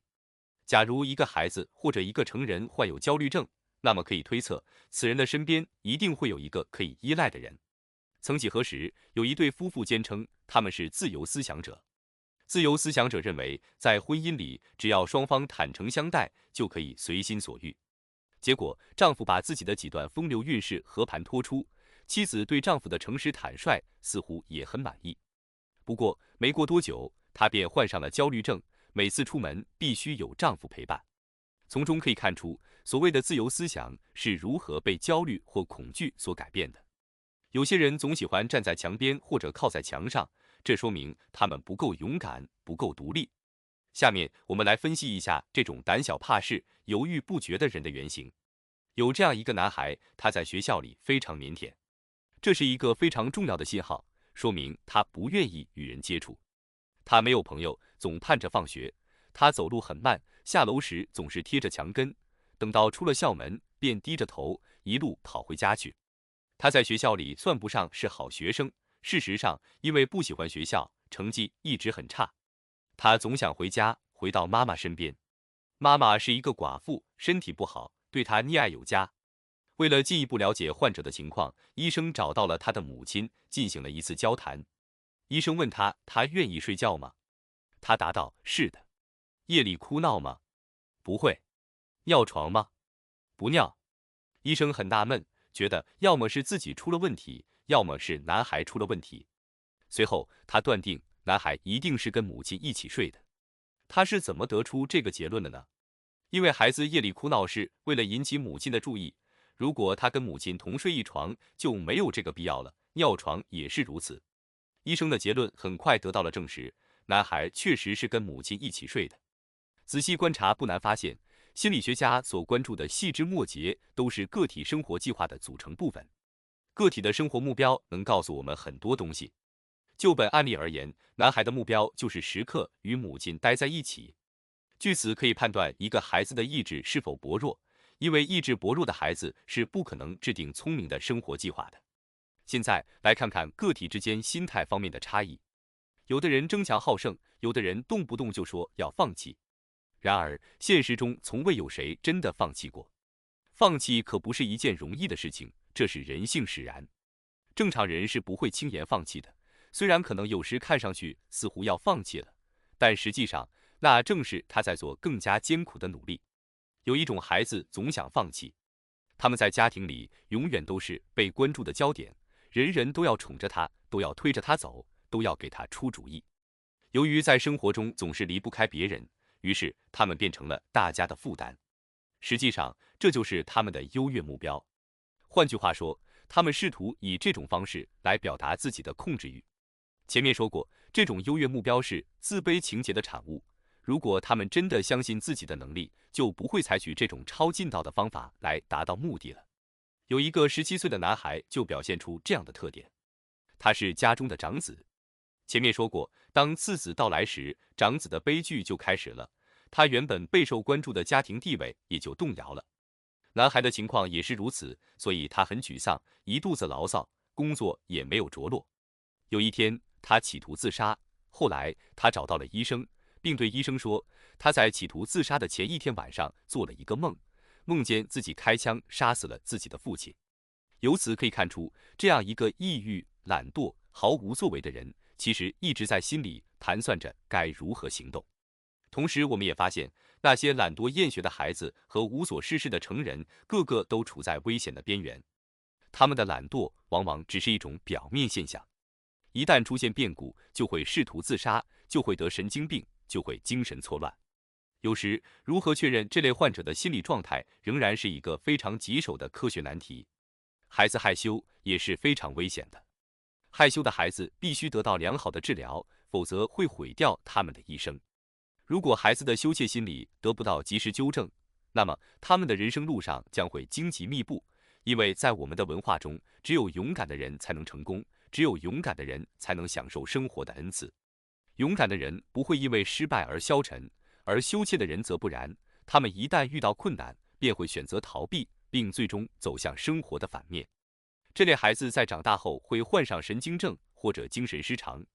他们总是自惭形秽，跟别人在一起时也总是吞吞吐吐。结果，他们要么沉默不语，要么深居简出。上面描述的这些特征叫做心态。心态不是先天的或者遗传的，心态是个体在不同的环境中所做出的不同反应。所谓特定特征，就是个体在面对问题时其统觉所给出的答案。当然，它并非总是哲学家所预期的合理答案，而是个体的童年经历和儿时错误共同作用的结果。心态的形成过程及其影响，在未成年人或非正常人身上表现得十分明显，而在成年的正常人身上则很难观察到。正如我们所知，原型阶段的生活风格比后期的更加清晰、更加简单。事实上，我们不妨把原型阶段对心态形成的作用过程当成尚未成熟的果实。这样的果实会吸收一切可以吸收的东西，如水、养料、空气等，以促进自身的成长。原型与生活风格之间的区别，就像是未成熟的果实与成熟的果实之间的区别。就人类而言，在果实尚未成熟阶段，将其打开进行研究较为容易。不过，此时所揭示的内涵，在很大程度上与果实成熟阶段的内涵相差无几。比如，我们发现，儿童早期的懦弱心理会体现在后期的方方面面。懦弱的孩子在很多方面都与勇敢的孩子有所不同。勇敢的孩子往往具备一定的勇气，而勇气则是常识的必然产物。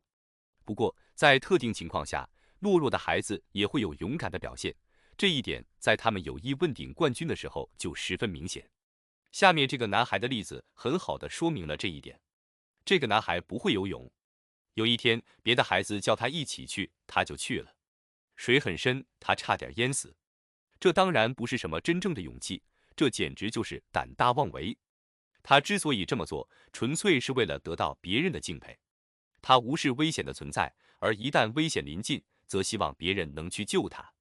从心理上讲，勇敢和胆怯这个问题与宿命论的信仰密切相关。信仰宿命论会影响我们采取积极行动的能力。有的人优越感极强，认为自己神通广大，无所不能。他们觉得自己什么都知道，所以什么都不想学，结果可想而知。有这种优越感的孩子，往往成绩欠佳。有的人总想尝试最危险的事情，他们相信自己能化险为夷，相信失败永远与自己无缘，结果往往适得其反。我们发现，现实中有这样一种人，无论遭遇何种变故，都安然如故，不受影响，这就是宿命论的作用。比如，他们在一次事故中死里逃生，于是便认为自己的存在注定是为了完成更加崇高的使命。曾经就有过这样一名男子，不过在经历了一次意外之后，便丧失了所有的勇气，从此变得一蹶不振。对他来说，生命中最重要的精神支柱已然坍塌了。当问及其早期记忆时，他提到了一次非常重要的经历，应该予以纠正。同时，女性发现男性在家庭中活得更加舒服，他们不必为鸡毛蒜皮的琐事操心，而且在很多方面都享有更多的自由。正因如此，女性开始对自己的性别感到不满，于是她们便开始模仿男性。模仿的方式很多，穿男装就是其中一种。在这一点上，她们有时会得到父母的支持，因为男装确实比女装舒服。类似的行为很多，也很有益，因此没必要给他们泼冷水。但是有些想法则是毫无意义的，比如女孩不起女孩的名字，偏偏要起男孩的名字。而且，如果别人不叫他们给自己起的男孩名字，他们就会大发雷霆。如果这种态度不是自我调侃，如果它反映出的是某些深层次的东西，那就非常危险了。因为日后它可能会表现为对自己性别角色的不满，对婚姻的抗拒，或者对婚后自己所承担的女性角色的厌恶。我们不应该指责那些喜欢穿短裤的女性，因为确实方便。在很多方面，女性完全可以像男性一样发展，像男人一样工作。然而，如果她们对自己的女性角色感到不满，总想去模仿男人的恶习，那就非常危险了。这种危险倾向常常出现在青春期，这也是原型最容易出现问题的阶段。心智未开的女孩开始嫉妒男孩的特权，开始模仿男孩。归根结底，这是一种优越情结，是对正常发展的逃避。正如前面所说，这种情况会导致女性对婚恋的厌恶。但是，这并不意味着这样的女孩都不想结婚。这是因为在我们的文化中，单身也是一种失败，所以即便是对婚姻毫无兴趣的女性，也希望能建立自己的家庭。任何人，凡是主张以平等原则来协调两性关系的，都不应该鼓励女性去对抗男性。男女平等必须符合事物发展的自然规律，而对抗男性则是对抗现实的盲目行为，因此是优越情节的一种具体表现。事实上，这种对抗会影响两性的正常功能，会引发很多严重的症状。通过追根溯源，就会发现上述情况在童年时期就已经出现了。有些女孩想成为男孩，同样，有些男孩也想变成女孩，只是这样的例子并不多见。他们想要模仿的并不是普普通通的女孩，而是举止夸张、风情万种的女孩。他们涂脂抹粉、头插鲜花，极力效仿轻浮女子。这种行为同样也是优越情节的一种表现。研究发现，在诸多类似的案例中，男孩大都是在女性主导的环境中长大的，因此，随着年龄的增长，他们会慢慢去模仿自己的母亲，而不是父亲。曾经有个男孩因为性方面的问题前来就诊，他回忆说，自己总是与母亲待在一起，而父亲在家里就像空气一样。母亲婚前是一名裁缝，婚后也做着类似的工作。男孩因为一直跟着母亲，所以对母亲做的东西也逐渐产生了兴趣。他开始学做针线活，学画裙子图样，他4岁时就学会了辨认时间，因为母亲总是在4点出门，5点回家。每次看到母亲回来，他都感到非常高兴，因此也就学会了看钟。后来他开始上学了，言谈举止跟女孩一模一样。他不爱运动，不喜欢游戏，男孩们经常拿他打趣，有时甚至还会有暧昧举动。比如他们要登台演出，可想而知，让他扮演的是一个女性角色。他的表演非常成功，很多观众都误以为她是女孩，有一位男性观众甚至还偷偷喜欢上了她。就这样，他发现虽然自己作为男生并没有得到认可，但是作为女生却颇受欢迎。正是这种心态，使其后来在性的问题上遇到了麻烦。第7章，梦与梦的解析。正如我们在前面的章节中所解释的那样，个体心理学认为，意识与无意识一起构成了完整的个体。在前2章里，我们从整体的角度解析了个体意识的组成部分，包括记忆、态度和行为等。现在，我们将以同样的方法解析个体的无意识生活或半意识生活，也就是梦里的生活。之所以采用这种方法，是因为与醒时的生活一样，梦里的生活同样是整体的组成部分。虽然其他心理学流派一直在寻求新的解梦方法，但是我们始终认为梦是个体心理活动的具体表达。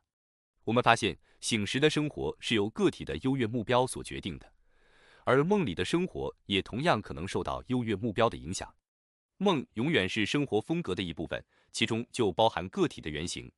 事实上，只有弄清原型与梦之间的联系，才有望真正理解梦的内涵。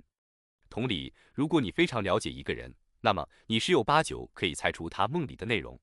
比如，从整体来看，我们知道人类其实是一个非常懦弱的物种。有鉴于此，我们就可以推测，人类的梦大都与恐惧、危险或者焦虑有关。如果我们非常了解一个人，并且知道他的生活目标就是逃避问题，那么不难推测他在梦中会经常跌倒。对他而言，这种梦就像是一个警告，就此打住吧，你不会成功的。他以跌倒的方式来表达对未来的看法。很多人都会做同样的梦。有这样一个具体的案例，患者是一名临近考试的学生，此人的特点是喜欢半途而废。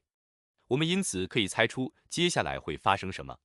在考试的前一天，他一直提心吊胆，坐立不安，根本无心学习，最后对自己说时间不够。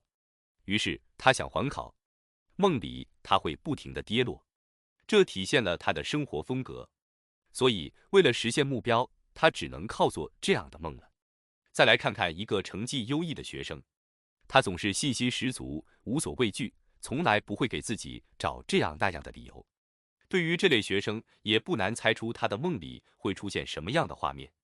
考试前夕，他会梦到自己爬上一座高山，陶醉在山顶的美景之中，然后美美的醒来。这是他当前生活状态的一种体现，从中可以看到梦是如何反映其人生目标的。还有一种人属于限制性人格，这种人做事往往浅尝辄止，有始无终，于是人会在梦里遇到种种限制，会梦到自己无法摆脱人世的纠缠，总会成为别人追猎的对象。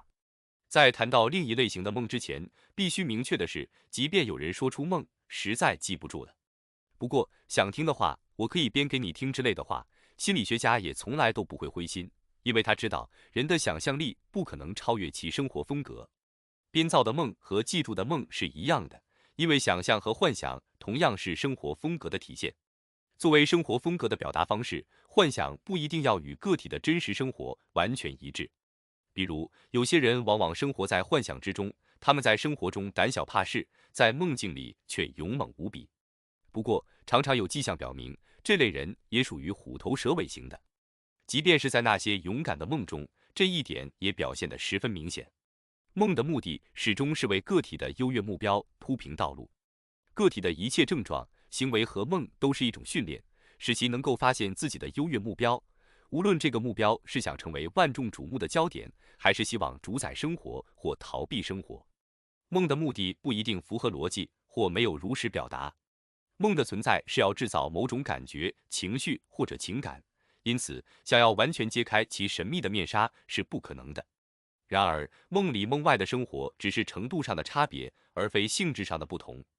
我们发现，面对各种各样的人生问题，心灵所给出的答案总是与千差万别的生活模式有关。这些答案并不符合常规逻辑。不过，为了正常的社交目的，我们要设法让这些答案尽可能的接近正常逻辑。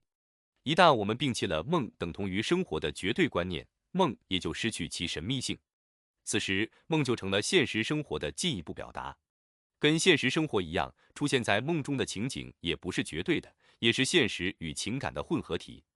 从历史上来看，梦对原始人类来说是非常神秘的。他们通常认为梦是一种预言，是未来事件的先兆。事实上，这种想法有一半是对的。对于做梦人来说，梦是连接其当前窘境与未来目标之间的一座桥梁。如此一来，梦中的情景常常会变成现实，这是因为个体会在梦中演练自己的角色，因而对即将发生的事情做好充分的准备。换句话说，梦里的生活和清醒时的生活有着同样的内在联系。一个聪慧敏锐的人能够透过现实生活和梦境生活来预见自己的未来，他要做的就是判断。例如，有人梦见一个熟人去世了，事实上那个人真的走了，那么这个做梦人极有可能是一名医生或者是死者的亲人，只不过他把现实中应该思考的问题带到了梦中。梦的这种亦真亦幻的特点，让一些人相信梦是一种预言。其实这是一种迷信，这样的人通常也会相信其他传言。恰恰是这一点被江湖术士夸大利用，他们总想摆出一副先知先觉的样子，博人眼球。当然，要想破除这种迷信观念，拨开围绕在梦周围的层层迷雾，首先需要解释一下为什么很多人都无法理解自己的梦境。事实上，即使是在清醒的时候，也很少有人能够真正的了解自己，很少有人能够通过反思来进行自我分析。然而，不具备自我分析的能力，就无法得知自己的走向。因此，对梦的分析比对日常生活的分析更加复杂，更加晦涩。这一点前面已经提到了。无怪乎很少有人能理解自己的梦境，无怪乎他们纷纷带着无知求助江湖术士了。要想理解梦的逻辑，不应该拿它直接跟日常生活中的普遍行为做比较，而应该拿前面描述的几种典型现象做参照，因为这些现象都是与私人智慧或个体的智力水平息息相关的。读者诸君应该记得我们对罪犯、问题儿童以及神经症患者心态的描述，他们为了说服自己面对某种现实，总会刻意制造某种感觉、冲动或者情绪。因此，杀人犯通常会这样自辩：地球太拥挤了，容不下他了，所以我就杀了他。这种地球太拥挤的观点在他大脑里不断强化，为他走上谋杀之路埋下了种子。这种人也许会问，为什么有人衣着光鲜？为什么自己破衣烂衫？这样的想法顿时让他妒火中烧。因此，衣着光鲜变成了他所追求的优越目标。于是，他开始做梦，梦中产生的情绪使他不断接近目标。这一点在流传甚广的诸多梦境中都有体现。比如，圣经中的约瑟夫就梦见所有人在他面前卑躬屈膝。现在我们知道，这个梦跟他神奇的五彩衣，跟他最终遭到兄弟驱逐的一幕是多么相符。另一个众所周知的梦来自希腊诗人西蒙尼德斯。有人邀请他去小亚细亚讲学，他却始终犹豫不决，并一再推迟刑期，尽管接他的船已经停在码头了。朋友劝他早点启程，但无济于事。随后，他做了一个梦，梦见了在森林里遇到的一个故人。此人来到他的面前，对他说道：“鉴于你很虔诚，鉴于当初你在森林里对我的关照，我劝你还是别去小亚细亚了。”西蒙尼德斯醒来后说道：“我不去了。”事实上，在做梦之前，他已经有了这个想法。这个梦仅仅是他制造出来的一种情感来支持自己的决定，尽管他对自己的梦也不甚理解。显然，个体会制造出某种幻觉来欺骗自己，从而营造出自己想要的感觉或情绪，而这通常就是人们能够记住的梦的内容。西蒙尼德斯的梦让我们想到了一个问题：梦究竟应该如何解析？首先，必须牢记，梦是个体创造才能的一部分。西蒙尼德斯在梦中借助自己的想象力对情节进行了编排，他挑选了一个故人。问题是，在丰富的人生阅历中，这位诗人为什么偏偏选择这个？显然，死亡的阴影一直在他的脑海里萦绕不去，因为他向来害怕坐船。在那个时代，海上航行的确十分危险，所以他才迟疑不决。这说明他很可能不仅害怕晕船，而且担心沉船。由于死亡的念头牢牢地占据了他的脑海，所以他才在梦里选择了一个故人的情节。按照这个思路下去，解梦也就不那么困难了。需要记住的是，所有选择，包括画面、回忆及幻想，都预示着个体心理活动的方向，从中可以看出做梦人的心理倾向及人生目标。拿一个已婚男子的梦来说吧，该男子对自己的家庭生活不太满意。他有2个孩子，但他总是担心妻子把心思用到别的事情上了，没能好好照顾孩子，所以他总是责备妻子，并想方设法去改变她。一天晚上，他梦见自己又有了一个孩子，可是孩子丢了，怎么也找不到。他因此责骂妻子，怪他没有把孩子看好。此处可以看出这名男子的心理倾向，其实他一直担心2个孩子可能走失，可又没有勇气面对。于是他便在梦里创造了第3个孩子，并让他丢失。此外，也可以看出这名男子很爱他的2个孩子，不想失去他们。同时，他也觉得妻子照顾2个孩子很辛苦，根本没有精力来照顾第3个孩子。第3个孩子不应该出现在他的生活里。因此，我们又看到了这个梦的另外一面，那就是做梦人在想，我到底该不该再要一个孩子？正是因为这个梦，男子对妻子产生了抵触情绪。尽管没有丢失一个孩子，但他每天醒来都无名火起，对妻子充满怨恨。人们在起床时经常如此，不是抱怨就是挑剔，这都是在释放梦中产生的不良情绪。这种状态类似醉酒，不像抑郁症，因为抑郁症患者常常沉湎于失败、死亡和迷失的念头中，难以自拔。从这个梦里还可以看出，这名男子选择了对自己来说比较有优势的事情，比如他会有这样的感觉：我很关心孩子，我妻子却完全不同，所以才弄丢了一个孩子。因此，他试图控制别人的倾向就在梦里暴露无遗了。现代解梦始于100多年前。最初，弗洛伊德认为梦是对婴儿期性欲的满足，对此我们不敢苟同。如果说梦是对性欲的满足，那么任何事情都可以视为对某种欲望的满足。任何念头都是如此，由潜意识逐渐上升为意识。因此，这种性满足的说法无法具体解释任何东西。此后，弗洛伊德又提出死亡欲望这个概念。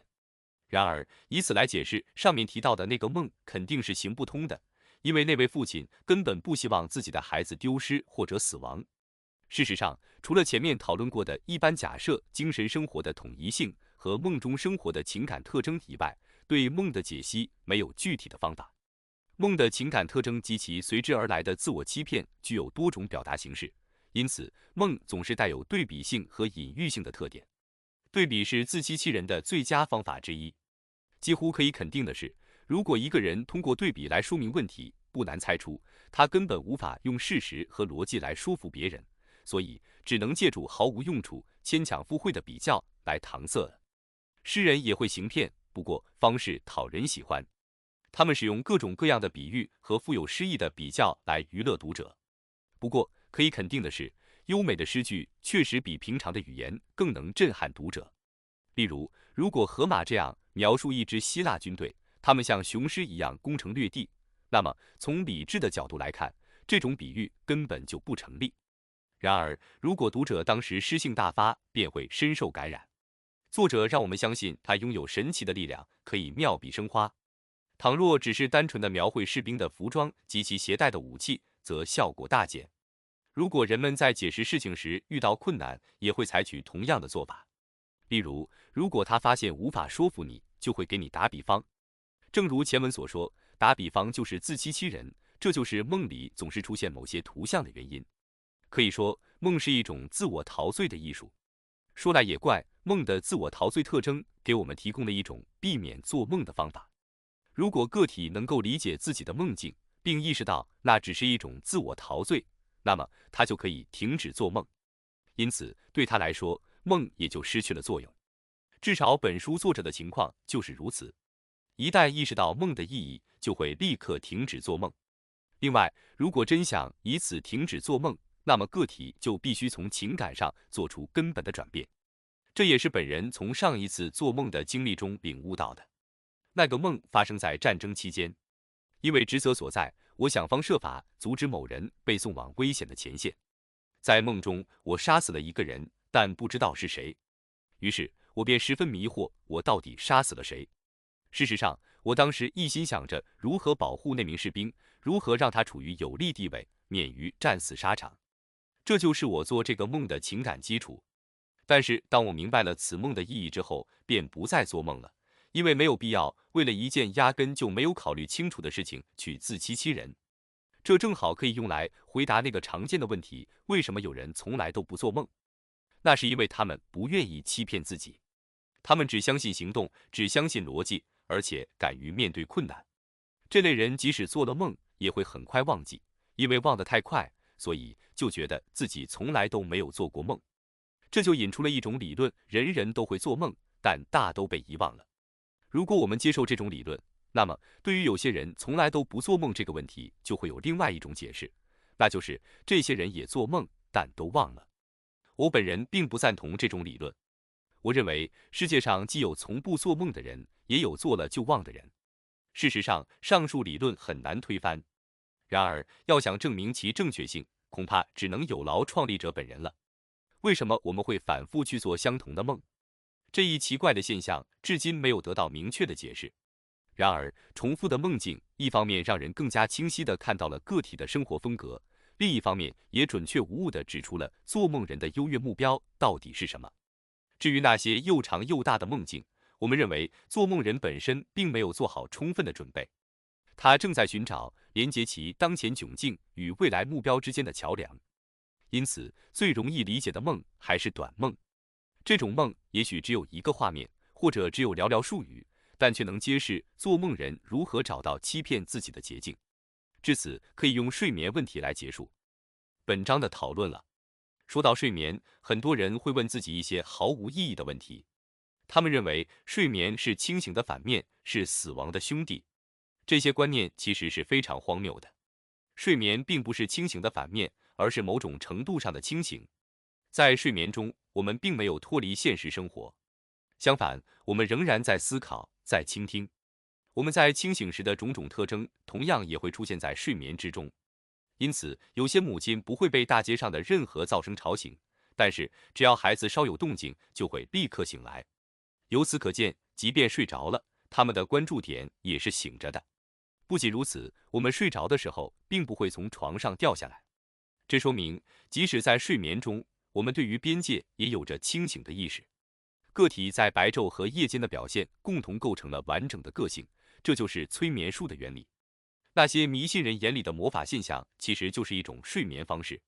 只不过在这种睡眠中，个体愿意去服从另一个人，也知道这个人想让他睡觉。一个类似的例子就是，当父母跟孩子说好了，睡吧，孩子立刻乖乖的去睡。催眠术之所以会起作用，同样是被催眠的人愿意服从，而且越是愿意服从，入眠的速度也就越快。在催眠中，可以让个体想象某个画面，产生某种联想，或者回忆某段往事，而这些在其清醒状态时是不会去做的。催眠术只有一个要求，那就是顺从。通过催眠可以找到某些问题的解决方法，而这些方法可能就隐藏在那些被遗忘的早期记忆中。不过，作为一种治疗方法，催眠术也存在一定的风险。作者并不推荐催眠术，除非患者对其他治疗方法已不再信任。研究发现，接受催眠的人往往内心都充满了报复情节。一开始，催眠术帮助他们克服了一些困难，但并没有因此改变他们的生活风格。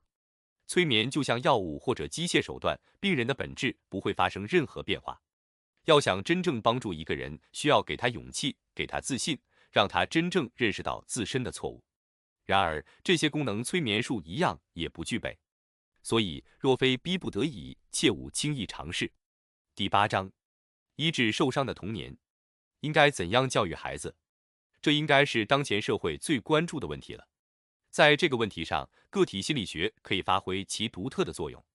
无论是家庭教育还是学校教育，目的都在于培养个体的个性，引导其健康发展。正因如此，心理科学为良好的教育方法提供了必要的基础。从广义上讲，我们不妨把所有教育都看成是专注生活艺术的心理学的一个分支。先从基础谈起，教育最普遍的原则是必须与个体日后的生活目标相一致，这就意味着教育必须与民族理想相一致。如果儿童教育不能着眼于民族理想，那么他们在长大以后可能会遇到种种困难，可能难以融入社会。诚然，民族理想是会发生变化的，这种变化可能来得很突然，比如革命带来的急变；这种变化也可能来得很缓慢，即由量变到质变。无论如何，这都意味着教育工作者必须胸怀远大的理想。这是一种永恒的理想，能让个体及时进行自我调整，及时适应新的环境。学校与社会理想之间的关系依赖于学校与政府之间的关系。政府凭借自身的实力，使民族理想在学校教育中得以体现。目前，政府还无法介入父母之中或者家庭之中，但是为了维护其自身利益，往往对学校教育实施监督。这是因为学校里的师生对他抱以敌视态度。就拿一个欧洲的例子来说吧，一个平民出身的孩子进了一所贵族学校。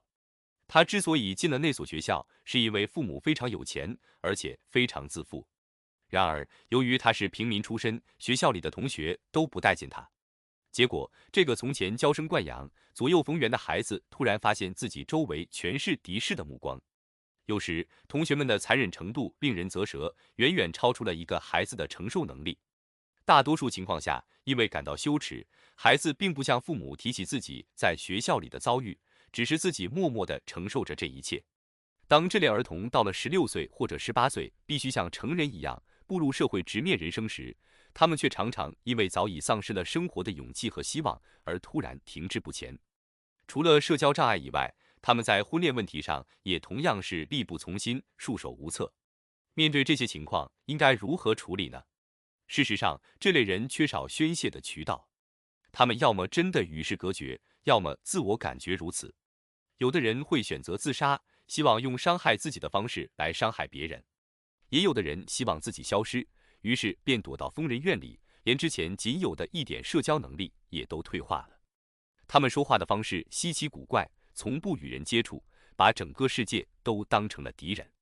这是典型的精神错乱。要想帮助这样的人，必须设法让他们重新鼓起生活的勇气。这种病例非常棘手，但也并非无药可救。要想解决儿童教育方面的问题，首先要对儿童的生活风格做出诊断。因此，有必要回顾一下个体心理学所提出的诊断方法。弄清个体的生活风格，有助于解决方方面面的问题，这在教育实践中显得尤为重要。除了直接研究儿童的早期成长经历以外，个体心理学还提出了另外一些方法，比如询问儿童的早期记忆，以及与未来职业有关的种种幻想，观察儿童的身体姿态和肢体动作及其在家庭中的出生顺序。虽然这些方法前面均已讨论，但是有必要再次强调一下出生顺序的重要性，因为个体的出生顺序与其日后的教育发展有着更为密切的关系。说到出生顺序的重要性，我们知道长子一度是家庭里关注的焦点，拥有绝对的优势，只是后来丧失了这种地位，从而失去了这种优势。与其不同的是，其他孩子的心态比较稳定，这完全是由他们不是长子这一事实所决定的。我们发现，长子中间普遍流行一种保守的观念，在他们看来，掌权者应该永远掌权。就他们而言，失去权力完全是一场意外，他们对权力始终都非常憧憬。次子的境况则完全不同，他们从来都不是家庭里的焦点，前面始终有一个榜样，他们总想追上这个榜样。虽然不承认权力，但是他们却希望风水轮流转，就像在比赛中一样，他们总有一种向前的冲动。不难看出，他们一举一动完全是为了追上前面的目标。他们总想改变科学规律和自然法则，他们是真正的革命家。这里的革命与政治无关，而是体现在其对待社交和同伴的态度上。圣经中雅各和以扫的故事就是一个很好的例子。如果老幺出生时其他孩子都已经长大，那么老幺的处境就会跟老大一样。从心理学的角度来看，老幺在家庭中的地位是相当有趣的。所谓老幺，当然意味着他永远是家里最年幼的孩子，再也不会有后来人。这样的孩子处于非常有利的地位，因为他们永远不会被谁取代。次子的地位可能会受到动摇，就像长子的悲剧一样。然而，老幺永远不可能遭遇同样的情况，因此处境最为优越。我们发现，在同等条件下，老幺的发展往往最好。他与次子的相似之处在于，他也是精力充沛、劲头十足，一心要超过哥哥姐姐，而且他的身旁永远都不缺榜样。但是他通常会选择一条与其他家庭成员完全不同的人生道路。如果家人都是科研人员，那么他很可能会成为音乐家或者商人；如果家人都是商人，他很有可能成为诗人。总之，他一定要标新立异，与众不同。由于独辟蹊径比与家人同台竞技来得容易，所以他会选择不同的领域，这显然说明他缺乏勇气。假如他勇气十足，一定会在同一擂台与人一决雌雄。需要指出的是，根据个体出生顺序所做的预测只代表一种倾向，而非必然结果。一方面，如果长子非常聪明，那么其地位根本不会受到次子的威胁，因而也就不会遭遇什么悲剧了。这样的孩子能很好的适应社会，其母亲有可能会把他的兴趣推广到其他孩子身上，包括新出生的婴儿。另一方面，如果长子十分强大，无法征服，那么次子的处境就更加艰难了。他可能会因此成为问题儿童，或会因此丧失勇气和希望，从而沦落到最糟糕的境地。众所周知，在比赛中最为重要的是获胜的希望，希望一旦破灭，一切也就结束了。独生子女也有独生子女的悲剧，因为在整个童年时期，他们都是家庭的中心，因此其生活目标也就是成为众人瞩目的焦点。他们不按常理出牌，一切以自己的生活风格为准绳。在女孩众多的家庭里，作为唯一的男孩，处境非常困难，这的确构成了一大难题。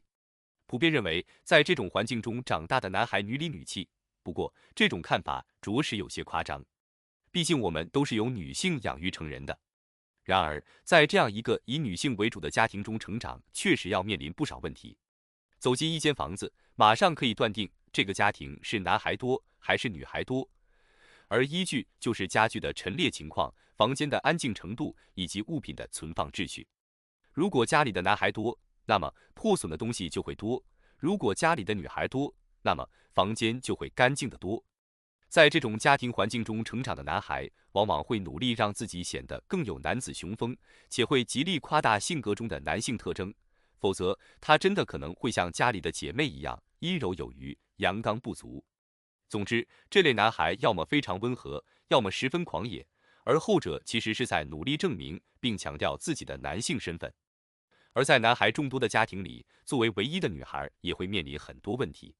她可能非常文静，处处散发着女性的柔美，也可能变成一个地地道道的假小子，男孩做啥她做啥。就本案例而言，女孩的自卑感非常明显，因为她处在一个以男性为主导的环境当中。之所以自卑，就在于她是这个环境当中唯一一个女优之辈，而唯一二字就是自卑情节最好的诠释。为了补偿这种自卑情节，她在衣着打扮上竭力模仿男性。如此一来，成年之后，她可能会像男性一样处理两性关系。在结束本章之前，我们再来谈谈一种特殊情况，即家庭中的第一个孩子是男孩，第二个孩子是女孩。在这种情况下，两个孩子之间始终存在着激烈的竞争。女孩不得不奋力拼搏，这不仅因为她是第二个孩子，而且还因为她是一个女孩。她刻苦努力，积极进取，最终成为第二个孩子中出类拔萃的一批人。这样的女孩精力充沛、独立自主，方方面面都直逼男孩。众所周知，无论是在生理上还是在心理上，女孩都比男孩发育得早。一个12岁的女孩往往要比同龄男孩成熟得多。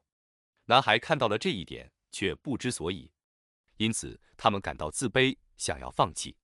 他们不再进步，甚至开始逃避。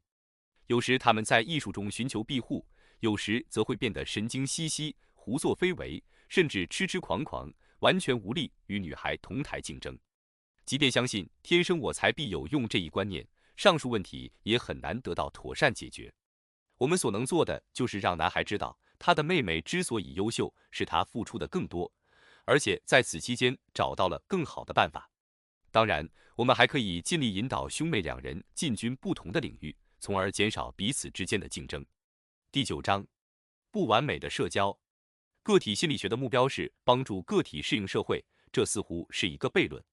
如果说它是一个悖论，那也仅仅是个表述的问题而已。事实上，只有关注个体具体的心理状况，才能意识到社会因素是何等重要。只有在社会这个大背景下，个体才能成其为个体。在其他心理学流派中，个体心理学与社会心理学是完全不同的两个范畴，但是在我们看来，二者之间没有明确的区别。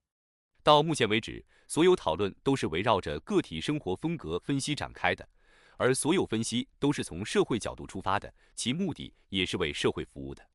现在我们将重点放在社会适应这一问题上。虽然讨论的现实是一样的，但是我们关注的却不再是生活风格的诊断，而是生活风格的具体体现，以及如何通过有效途径改善个体的行为。上一章主要讨论了儿童的教育问题，本章将在此基础上分析儿童的社交问题。学校和幼儿园都是现实社会的缩影，因此我们可以在这些简单的社会形态中研究社会适应不良的问题。以一个5岁男孩的行为问题为例，一位母亲找到医生，抱怨说他的儿子特别好动，一刻也不闲着，非常麻烦。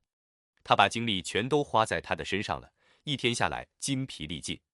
他说他再也忍受不了了，要是可以的话，真想把他从家里赶出去。通过男孩这些行为细节，我们可以很容易地认同他，并设身处地地为他着想。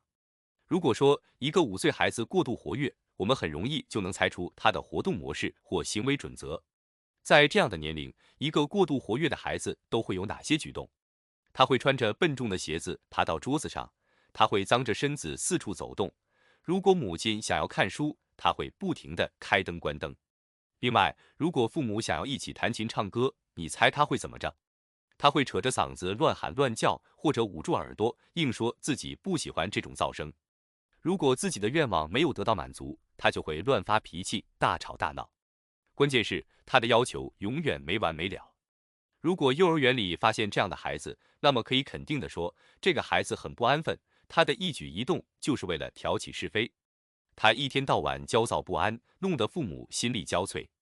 这个孩子永远不知道疲倦2字，因为与父母不同的是，他不用去做自己不喜欢做的事情，他只负责心浮气躁，只想让人围着他转。下面这个例子很好地说明了这个男孩是如何设法博得眼球的。有一天，他被带去参加一个有他父母参演的音乐会。当父母唱到一半时，他突然高声喊道：“嘿，爸爸！”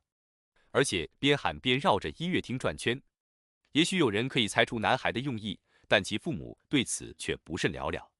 虽然其举止有些怪异，其父母却没发现任何异常。然而，从这个层面来说，他确实是十分正常的。他精心拟定了一个计划，而且按部就班，严格执行。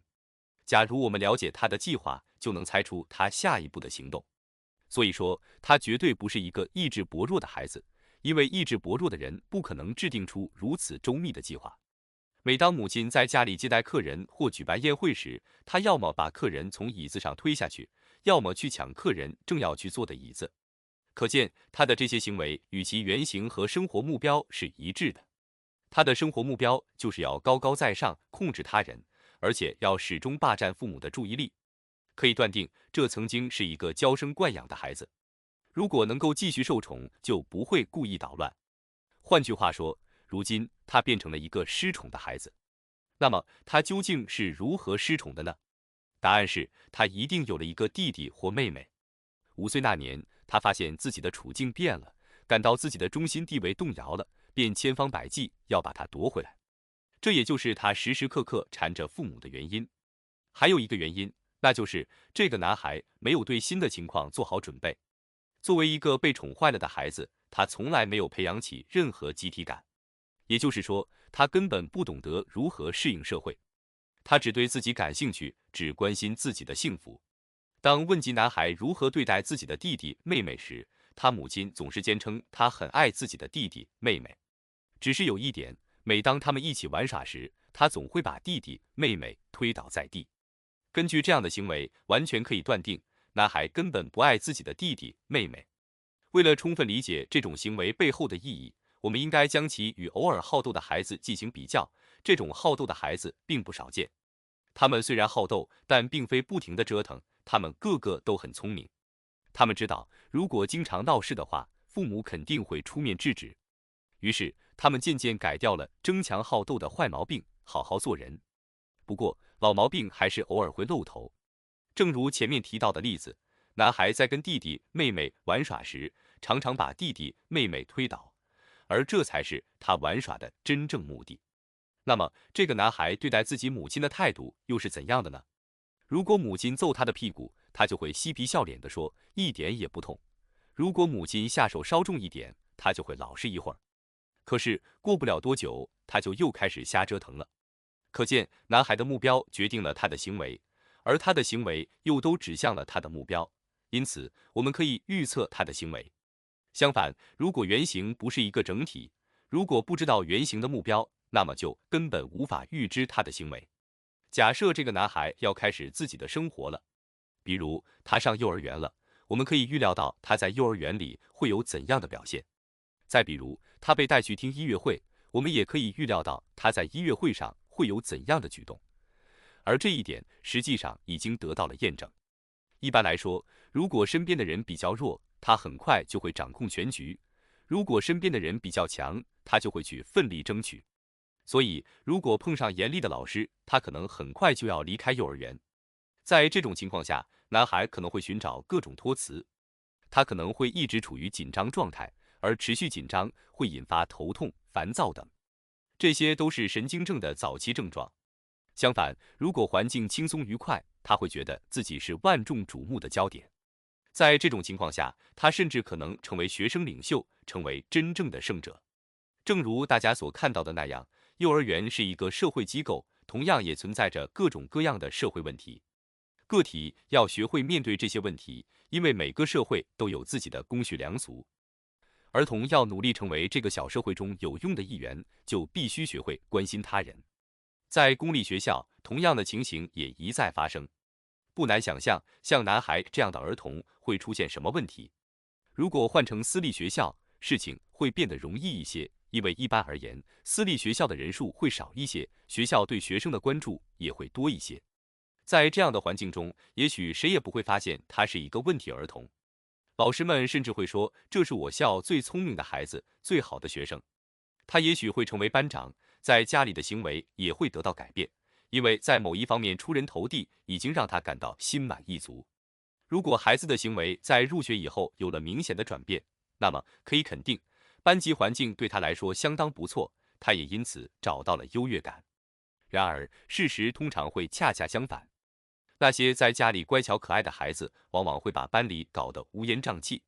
在上一章里，我们说过，学校是维系家庭和社会之间的桥梁。据此，可以理解上面提到的那类男孩步入社会以后会出现什么问题。社会不会像学校那样舒适惬意。人们常常纳闷，为什么在家庭和学校里表现优异的孩子进入社会以后却一无所能。我们见过很多问题成人，他们患有神经症，最终都变成精神错乱了。大家对此感到困惑，因为在成年之前，这些患者的生活环境都非常优越，因此原型中存在的问题没能及时显现出来。为此，要学会识别舒适环境掩盖下的原型错误，至少要意识到它的存在，虽然问题难以辨认。一般来说，可以通过以下症状加以识别：一个缺乏社会兴趣却又总想博人眼球的儿童，通常会把自己弄得邋里邋遢，并以此来霸占别人的时间。他不愿意睡觉，夜里会哭闹，甚至会尿床。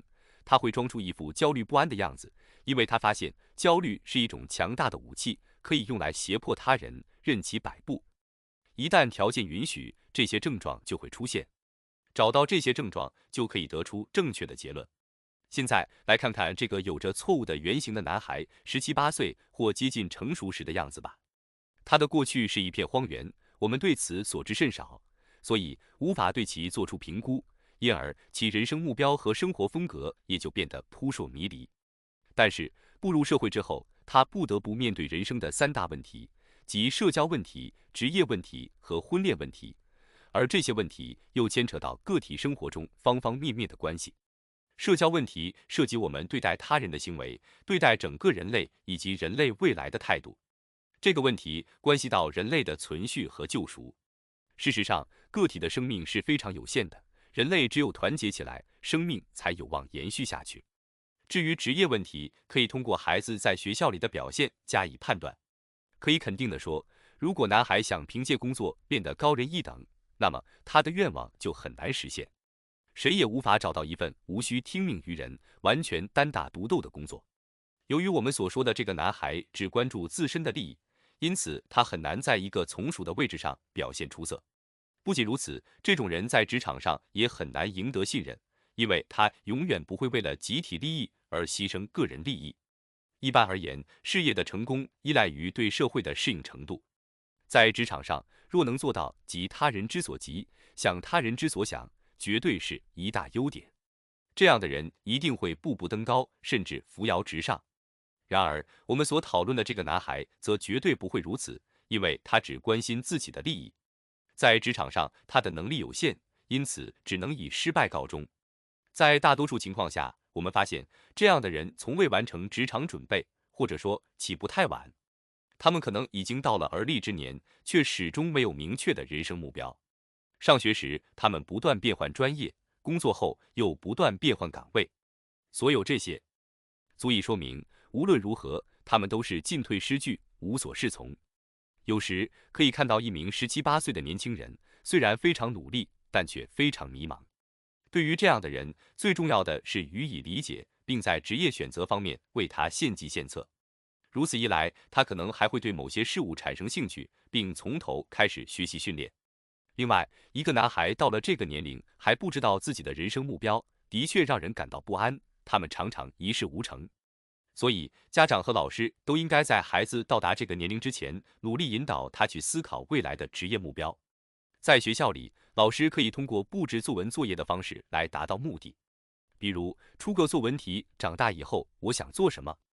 为了完成作业，学生就必须直面这一问题，否则当这一问题真的摆在面前时，就有点措手不及了。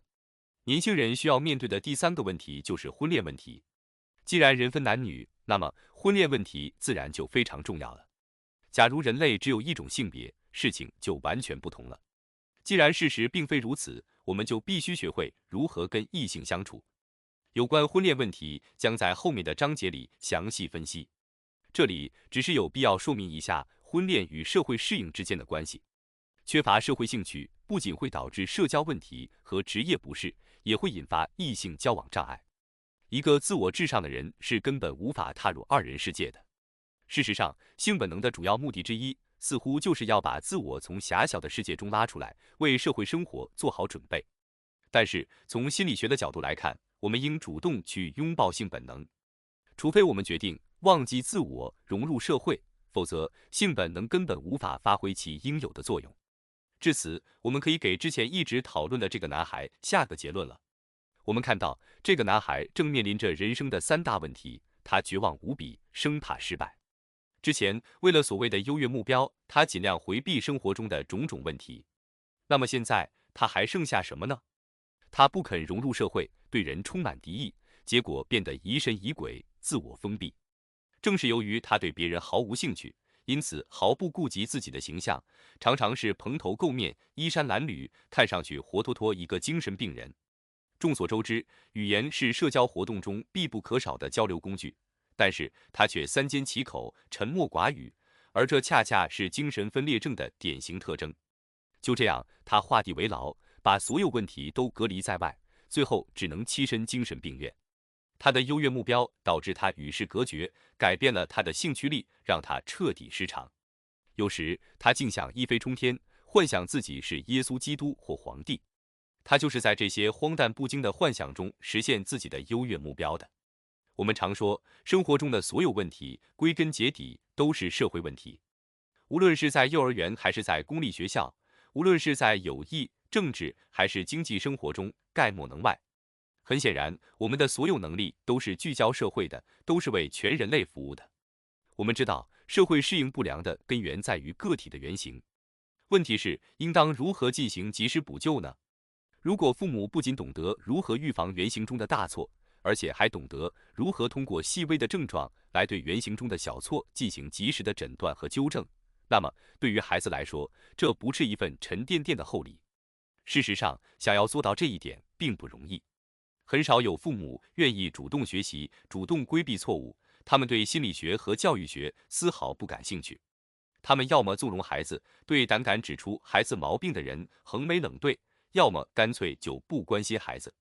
因此，通过家长很难有所收获，同时也不能指望在短时间内能让他们有所领悟。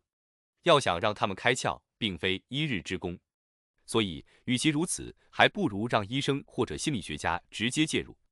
除了医生和心理学家的个人努力之外，最好的结果只能通过学校教育来实现。孩子的原型错误往往都是在入学以后才表现出来的。懂得个体心理学的教师可以在短时间内发现错误的原型。他不仅能看出一个孩子是否合群，是否努力想成为关注的焦点，同时还能看出他是胆识过人还是胆小如鼠。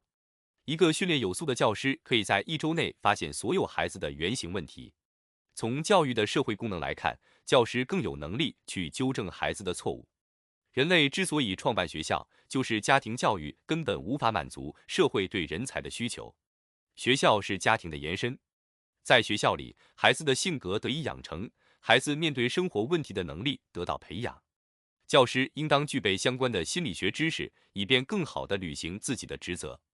未来，个体心理学必将成为学校办学理念的主导内容。毕竟，教育的目的是培养学生的个性。第10章，社会适应不良。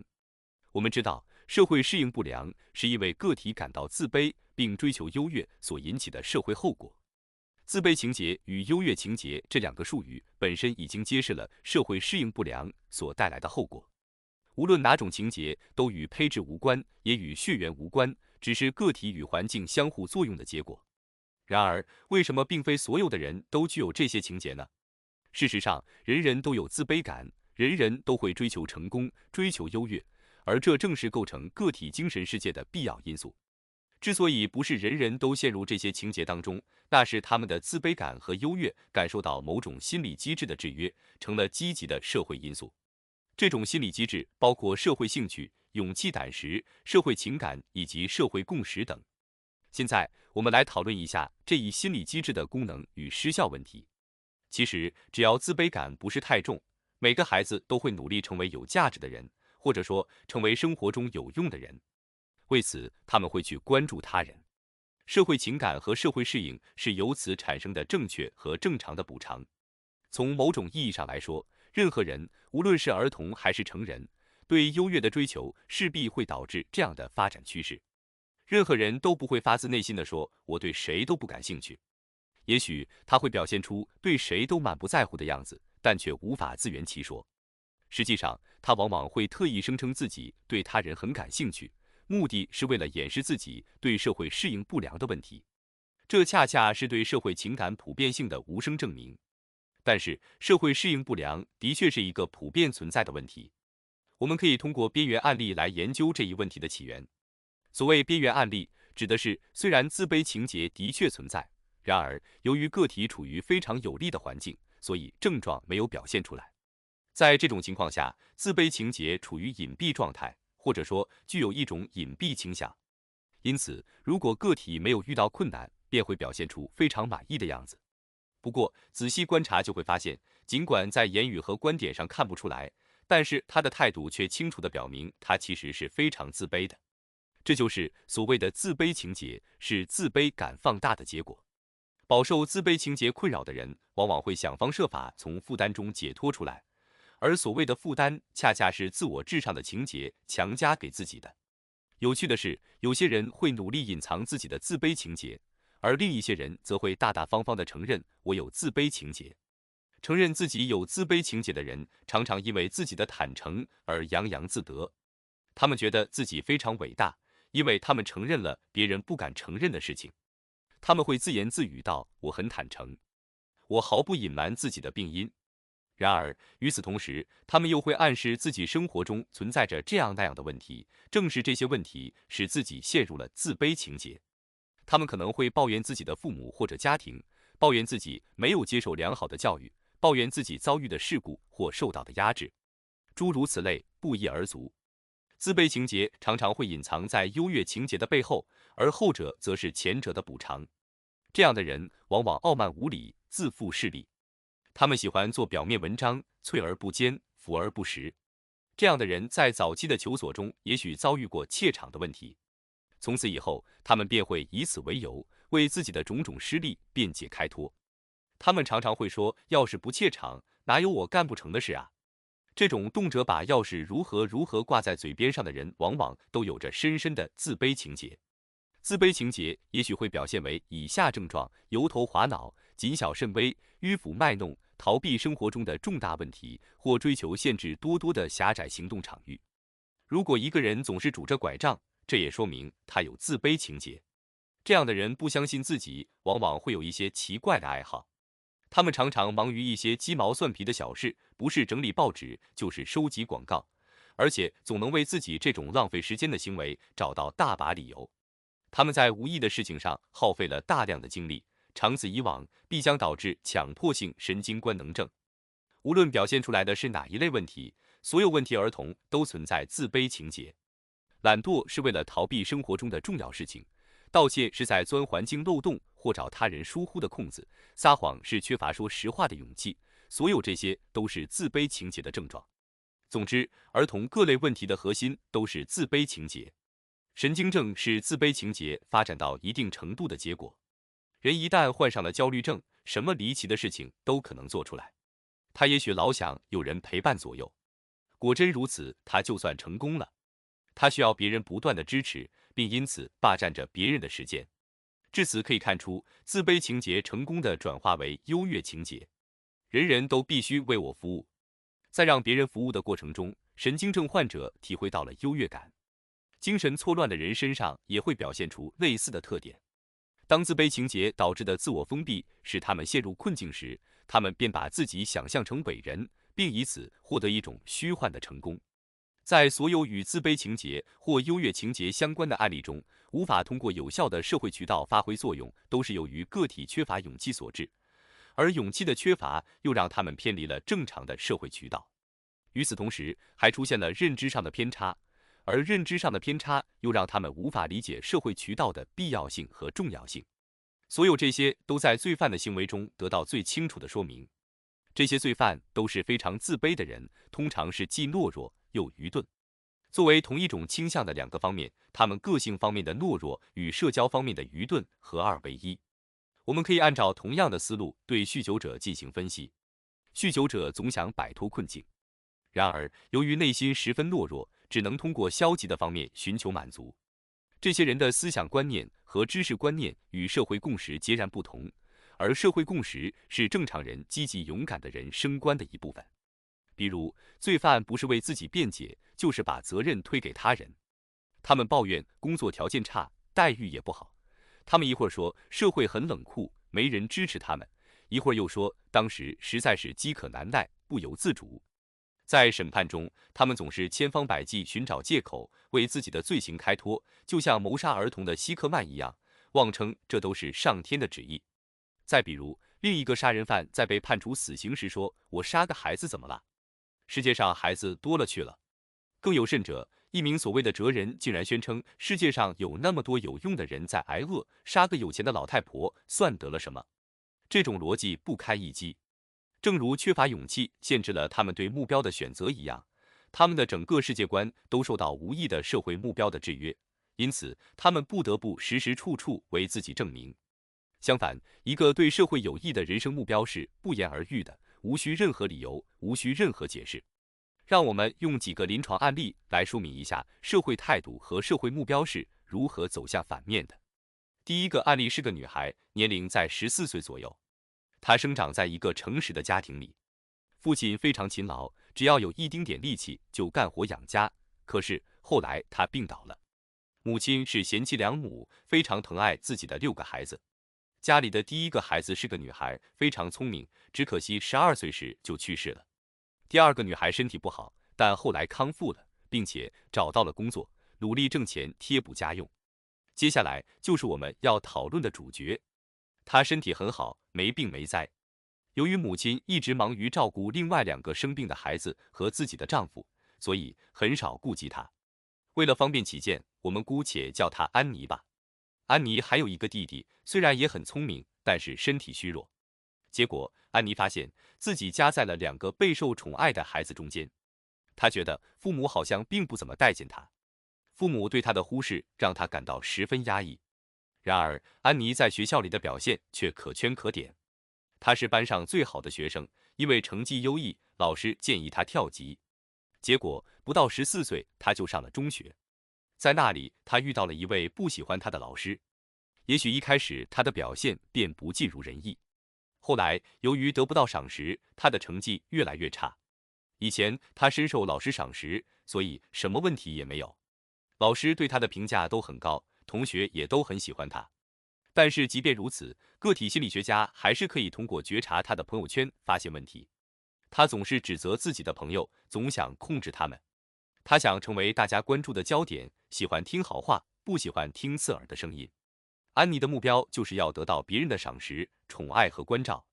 她发现，只有在学校里才能实现这一目标，在家里根本行不通。可是上了中学以后，她却发现大家不再赏识她了。老师责备她，说她根本不具备升学条件，一味给她差评。学校里也不能得到赏识，她开始逃学，并且一逃就是好几天。等她再次回到学校时，情况变得更加不堪。最终，老师建议她退学。让安妮退学毫无意义，这等于承认学校和老师无法解决学生的问题。可是，如果他们自己解决不了，完全可以求助他人。也许主管老师可以跟安妮的父母谈谈，安排她转学。也许别的老师更懂安妮。然而，他的主管老师却不这么想，他认为逃学的差生必须开除。不过，这只是个人观点，不是社会共识。对于教师来说，接受社会共识至关重要。接下来发生的事情就可想而知了。女孩失去了生命中最后的支柱，事事都让她失望。由于被学校开除，连家人对她的最后一点赏识也没有了。于是，她离开了学校，离开了家，一度销声匿迹了。最后，她竟然跟一个士兵爆出一段风流韵事。她的行为其实不难理解，她的目标就是得到赏识。此前，她一直都是积极向上的，如今她却完全走向了反面。那个士兵一开始是很欣赏她的，很喜欢她的，但是后来家人收到她的来信，信里说她怀孕了，想服毒自尽。给父母写信的行为符合她的性格，她不停地调整人生方向，希望能够得到认可。就这样，她转来转去，最终又转回家里了。她知道母亲此时非常绝望，肯定不会再骂她了。她觉得能再次见到她，家人一定会万分高兴。在处理这类病例时，最重要的是认同2字，即换位思考或将心比心。比如像安妮这样的人，她的目标就是为了得到认可，而她所做的一切都是为了实现这一目标。如果我们把自己放到她的位置上，就会问问自己，换了我又会怎么办？在此期间，性别和年龄都是需要考虑的重要因素。对于这样的人，要尽量去鼓励他朝着积极的方向努力。要尽量让他明白这样的道理，也许我应该转学，我一点都不笨，也许我还不够努力，也许我的观察角度出了问题，也许我在学习上太主观了，根本没有理解老师的意思。如果能让他们重新鼓起勇气，那么就有可能朝着积极的方向发展。如果一个人既缺乏勇气，又存在自卑情节，那么其结果一定是毁灭性的。现在我们把一个男孩放在安妮的位置上，结果这个和他年龄相仿的男孩可能会成为罪犯。在生活中，这样的例子屡见不鲜。如果男孩在学校里失去了勇气，那么他很可能会四处游荡，并最终成为黑帮成员。这种行为很好理解。男孩一旦失去勇气和希望，就会变得拖拖拉拉，伪造签名，编造借口，不做作业，迟到旷课，最终会遇见同类，加入黑帮。至此，他会彻底丧失对学校的兴趣，变得越来越自我。自卑情节常常与百无一用这种观念息息相关。有人认为，有些人天资聪颖，有些人呆笨愚钝，这种看法本身就是自卑情节的表现。个体心理学认为，天生我材必有用。如果一个男孩或一个女孩无法接受这种说法，认为自己根本无法实现人生目标，根本无法成为对社会有用的人，那么这恰恰说明他们存在着深深的自卑情节。相信遗传也是自卑情节的一种表现。如果遗传理论是正确的，如果成功完全取决于天赋，那么心理学家就没有存在的必要了。然而，事实上，成功取决于勇气。心理学家的任务就是把绝望变成希望，从而积蓄力量，完成有益的工作。有时，我们看到一个16岁的孩子被学校开除后，在绝望中自杀。这种自杀其实是一种报复，是对社会的控诉。这是年轻人通过私人智慧而非社会共识进行的自我肯定。在这种情况下，唯一要做的就是尽力说服男孩，让他鼓起勇气，继续有益的生活。其他案例也比比皆是。比如，有一个11岁的女孩在家里不太招人喜欢，由于其他孩子都很受欢迎，所以她觉得自己实属多余，于是她就变得性情乖戾、桀骜不驯。这个例子不难分析，女孩觉得自己没有得到赏识，一开始她努力争取，后来便失去了希望，直到有一天她走上了偷窃的道路。在个体心理学家看来，孩子的偷窃行为与其说是一种犯罪，倒不如说是自我充实的一种方式。如果一个人从未被剥夺过什么，那么他永远都不会有充实富足的概念。因此，女孩之所以会去偷窃，是她缺乏家庭的关爱，并因此感到绝望。我们常常发现，一旦孩子感到自己被剥夺了什么，就会开始偷窃。这种感觉也许不能说明什么事实，但的确构成了偷窃行为背后的心理原因。还有一个例子，主角是一个8岁的小男孩。小男孩是一个相貌丑陋的私生子，跟自己的养父母住在一起。养父母既不关心他，也不管教他。有时养母会给他糖果吃，那绝对是他生命中的高光时刻。后来糖果越来越少了，男孩感到十分伤心。再后来，养母嫁给了一个老男人，并且生了一个女儿。那是他俩唯一的孩子，也是老男人快乐的唯一源泉，所以他特别宠爱她。男孩继续留在家里，唯一的原因是，一旦他搬出去住，他俩就得替他支付生活费。老男人每次回家时都会给女儿带糖果吃，而男孩只有干看的份儿。结果，男孩开始偷糖果吃。他之所以偷东西，是他觉得自己被剥夺了某些东西，所以要通过偷窃让自己充实起来。养父为此打他，但男孩屡教不改。也许有人认为男孩很勇敢，因为他宁可挨揍也不退缩。然而，事实并非如此。其实，他也不希望自己的偷窃行为东窗事发。这是一个典型的被人嫌弃的孩子，他从来没有享受过公平的待遇。我们应该说服他，让他有机会像常人一样生活。当他学会了认同，并能设身处地为他人着想时，就会明白养父看见他偷窃时的感受，就会明白小女孩发现糖果不见了时的感受。在此，我们又一次看到，缺乏社会情感、缺乏理解和缺乏勇气，三者是如何一起共同构成自卑情节的。就本例而言，三者共同构成了被人嫌弃的小男孩的自卑情节。第11章，包容婚恋对象的不完美。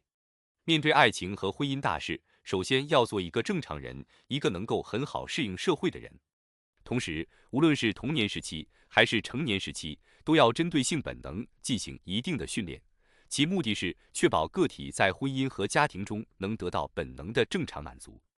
一切与爱情和婚姻有关的问题，有能力做的、无能力做的、爱好倾向等，都可以在早年形成的原型中找到根源。通过对个体原型特征的观察，就可以确切地指出其成年以后可能会遇到的问题。爱情和婚姻中出现的问题与一般的社会问题在性质上是相同的，任务相同，困难也相同。所以，如果把爱情和婚姻看作万事如意的天堂，那就大错特错了。在爱情和婚姻当中，始终都存在着各种各样的任务，只有时刻把对方的利益放在心上，才有望一一完成。与一般的社会适应问题不同的是，恋爱和婚姻当中尤其需要同理心，需要设身处地为对方着想的非凡能力。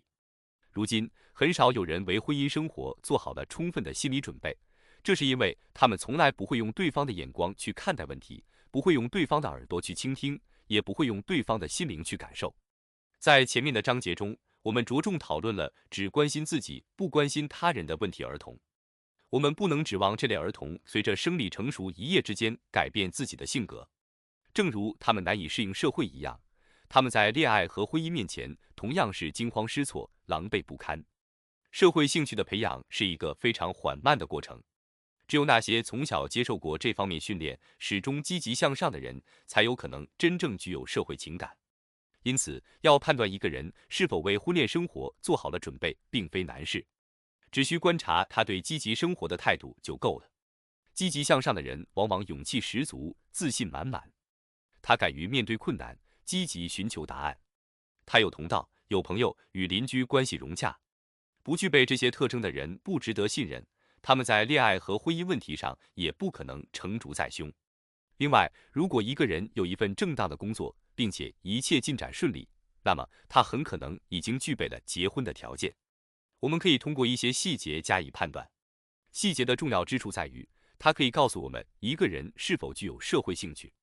对社会兴趣本质的了解告诉我们，恋爱和婚姻问题只有在完全平等的基础上才能得到圆满解决。这种平等交换的基本原则是非常重要的，而一方是否尊重另一方则并非是重中之重。爱情本身并不能解决任何问题，因为有多少人就有多少种爱情观。只有建立在完全平等的基础之上，爱情才能走上正轨，婚姻才能顺风顺水。结婚以后，任何一方若要独揽大权，都注定是一场灾难。如果有人梦想着婚后能征服对方，那也是异想天开，婚后的一切定会证明这一点。婚姻本无胜负之说，婚姻中根本就没有征服者的容身之所。在婚姻当中，真正需要的是关心对方，设身处地的为对方着想。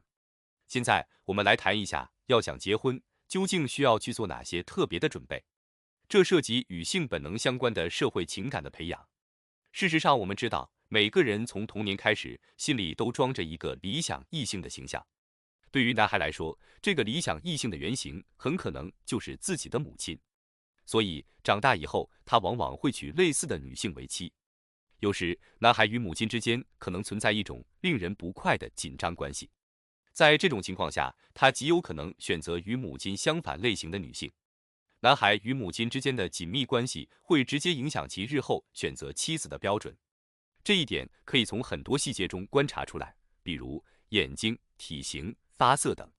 我们还知道，如果母亲过于强势，处处压制男孩，那么到了恋爱结婚的年龄，他往往会畏喜不前。在这样的男孩心中，理想异性的标准是柔弱顺从。相反，如果男孩争强好斗，那么结婚以后，他在妻子面前定会寸步不让，恃强争霸。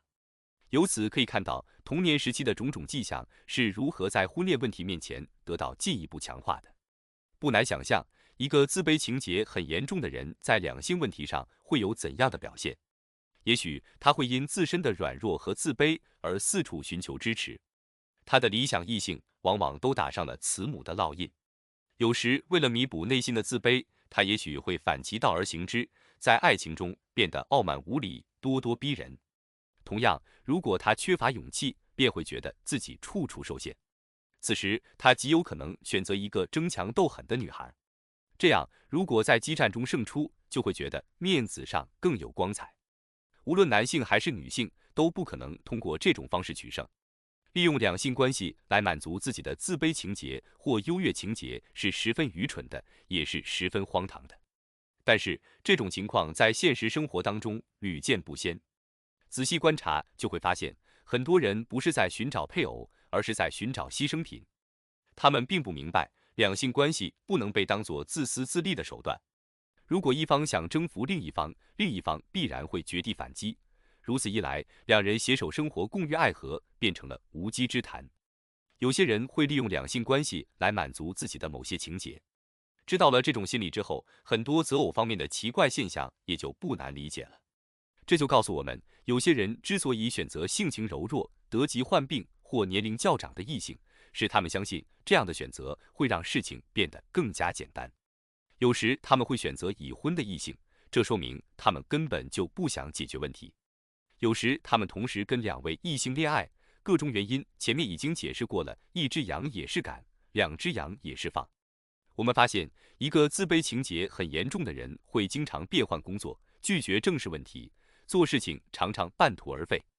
当面对爱情时，他们的反应也不例外，要么与已婚异性恋爱，要么同时跟2位异性暧昧，以此来满足其惯常的品味。此外，还有其他一些表现方式，比如只订婚不结婚，或者只恋爱不结婚。儿时被惯坏的个体在婚姻中也是一样的，他们想继续从伴侣那里得到宠爱。这种情况在恋爱初期或结婚初期可能不会有什么危险，但是日后情况则会变得相当复杂。如果婚姻中的双方都是娇生惯养，其结果可想而知，双方都想继续受宠，可谁也不想纵容对方。他们仿佛相向而立，期待着，失望着，迷茫着。不难理解一个人觉得自己受到误解，行动受到限制时会做出什么样的反应。他会感到自卑，他会想到逃避。这种感觉在婚姻中更为糟糕，尤其是在出现极度绝望的情绪时。此时，报复心理就会不请自来，乘虚而入。一方要打乱另一方的生活，最常见的做法就是婚外情。婚内出轨永远是一种报复行为。诚然，不忠的人常用爱和情感来为自己辩解。然而，事实上，我们都明白情感的价值。个体的情感与他的优越目标永远都是一致的，绝对不能拿来当做不忠的借口。为了进一步说明问题，不妨以一个从小娇生惯养的女人为例。她嫁给了一个总是觉得自己的权利被兄弟剥夺了的男人。可以看得出来，她非常喜欢这位温柔甜美的姑娘。而作为独生女，这位姑娘也特别希望能够得到赏识，得到宠爱。在孩子降生之前，他们的婚姻生活一直很幸福，很美满。然而，孩子出生之后发生的事情就可想而知了。妻子总想保持自己在家里的中心地位，生怕有了孩子之后自己的地位不保，所以孩子的到来并没有让她高兴起来。与此同时，丈夫也想保持自己在妻子心中的地位，生怕孩子抢了他的风头。结果，夫妻双方都起了疑心。也许他们对孩子都很上心，方方面面也都很合格，然而双方都很担心夫妻感情会慢慢变淡。这种猜忌非常危险，因为猜忌让他们对彼此的一言一行乃至一个表情都斤斤计较。这样很容易，或者说似乎很容易发现双方的感情确实变淡了。实际上，这一点的确没有逃过双方的眼睛。碰巧的是，就在妻子产后康复并照顾婴儿期间，丈夫到巴黎度假去了，而且玩得不亦乐乎。期间，丈夫多次给妻子写信，说巴黎很好玩，说他过得很开心，还说自己遇到了各种各样有趣的人。与此同时，妻子却觉得自己受到了冷落，被人遗忘了，因而再也高兴不起来了。她开始变得郁郁寡欢，并很快患上了广场恐惧症，无法独自出门。丈夫从巴黎回来之后，不得不一直陪伴在她的左右。至少从表面上看，他似乎达到了自己的目的，再次成为家里的中心人物。然而，这种满足的感觉极不正常。她觉得，如果自己的广场恐惧症消失了，丈夫也会立马消失。因此，她任由广场恐惧症继续吞噬着自己。在她患病期间，有一位医生非常关心她。在医生的照料下，她的病情有了明显的起色。于是，她把自己的美好情感一股脑地倾注到他的身上。医生见她病情有所好转，就离开了她。他为此写了一封措辞优美的信，感谢他为自己所做的一切。然而，却如石沉大海，对方并未回复。此后，她的病情就开始恶化。从那时起，为了报复自己的丈夫，她开始幻想着与别的男人私通。好在她的广场恐惧症救了她，因为她不敢独自出门，每次外出都要由丈夫亲自陪同。就这样，出轨的念头胎死腹中了。目睹了婚姻中的种种谬误，我们不禁要问：难道这一切都是不可避免的吗？我们知道，这些错误都源于童年时期。我们还知道，通过认识和发现原型特征，可以改变错误的生活风格。因此，是否可以成立一些咨询机构，利用个体心理学的方法来解决婚姻中出现的各种问题？机构里的成员都是训练有素的专业人士，他们懂得个体生活中的点点滴滴是如何连贯在一起的，他们有着很强的同理心，能与患者产生共鸣。这些机构不会说你们不懂得妥协，就知道争吵，离婚吧。离婚有什么用？离婚以后又能怎样？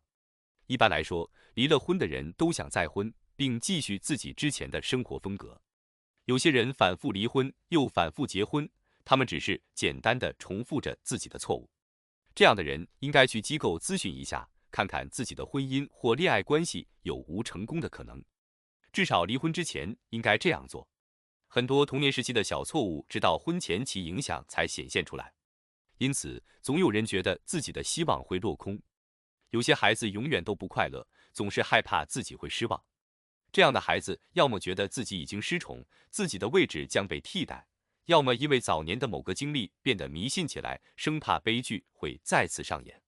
不难看出，这种害怕失望的心态很容易导致婚后变得妒火中烧、疑神疑鬼。女性当中普遍存在着这样一种特殊心理，在她们眼里，自己只是男人的玩物，而男人个个都是花心不改、贪得无厌。带着这样的心态结婚是不可能幸福的。如果一方坚信对方会背叛自己，那么要想幸福，只能是天方夜谭。人们总在不断寻求婚恋方面的建议，可见婚恋被视为生活当中最重要的问题。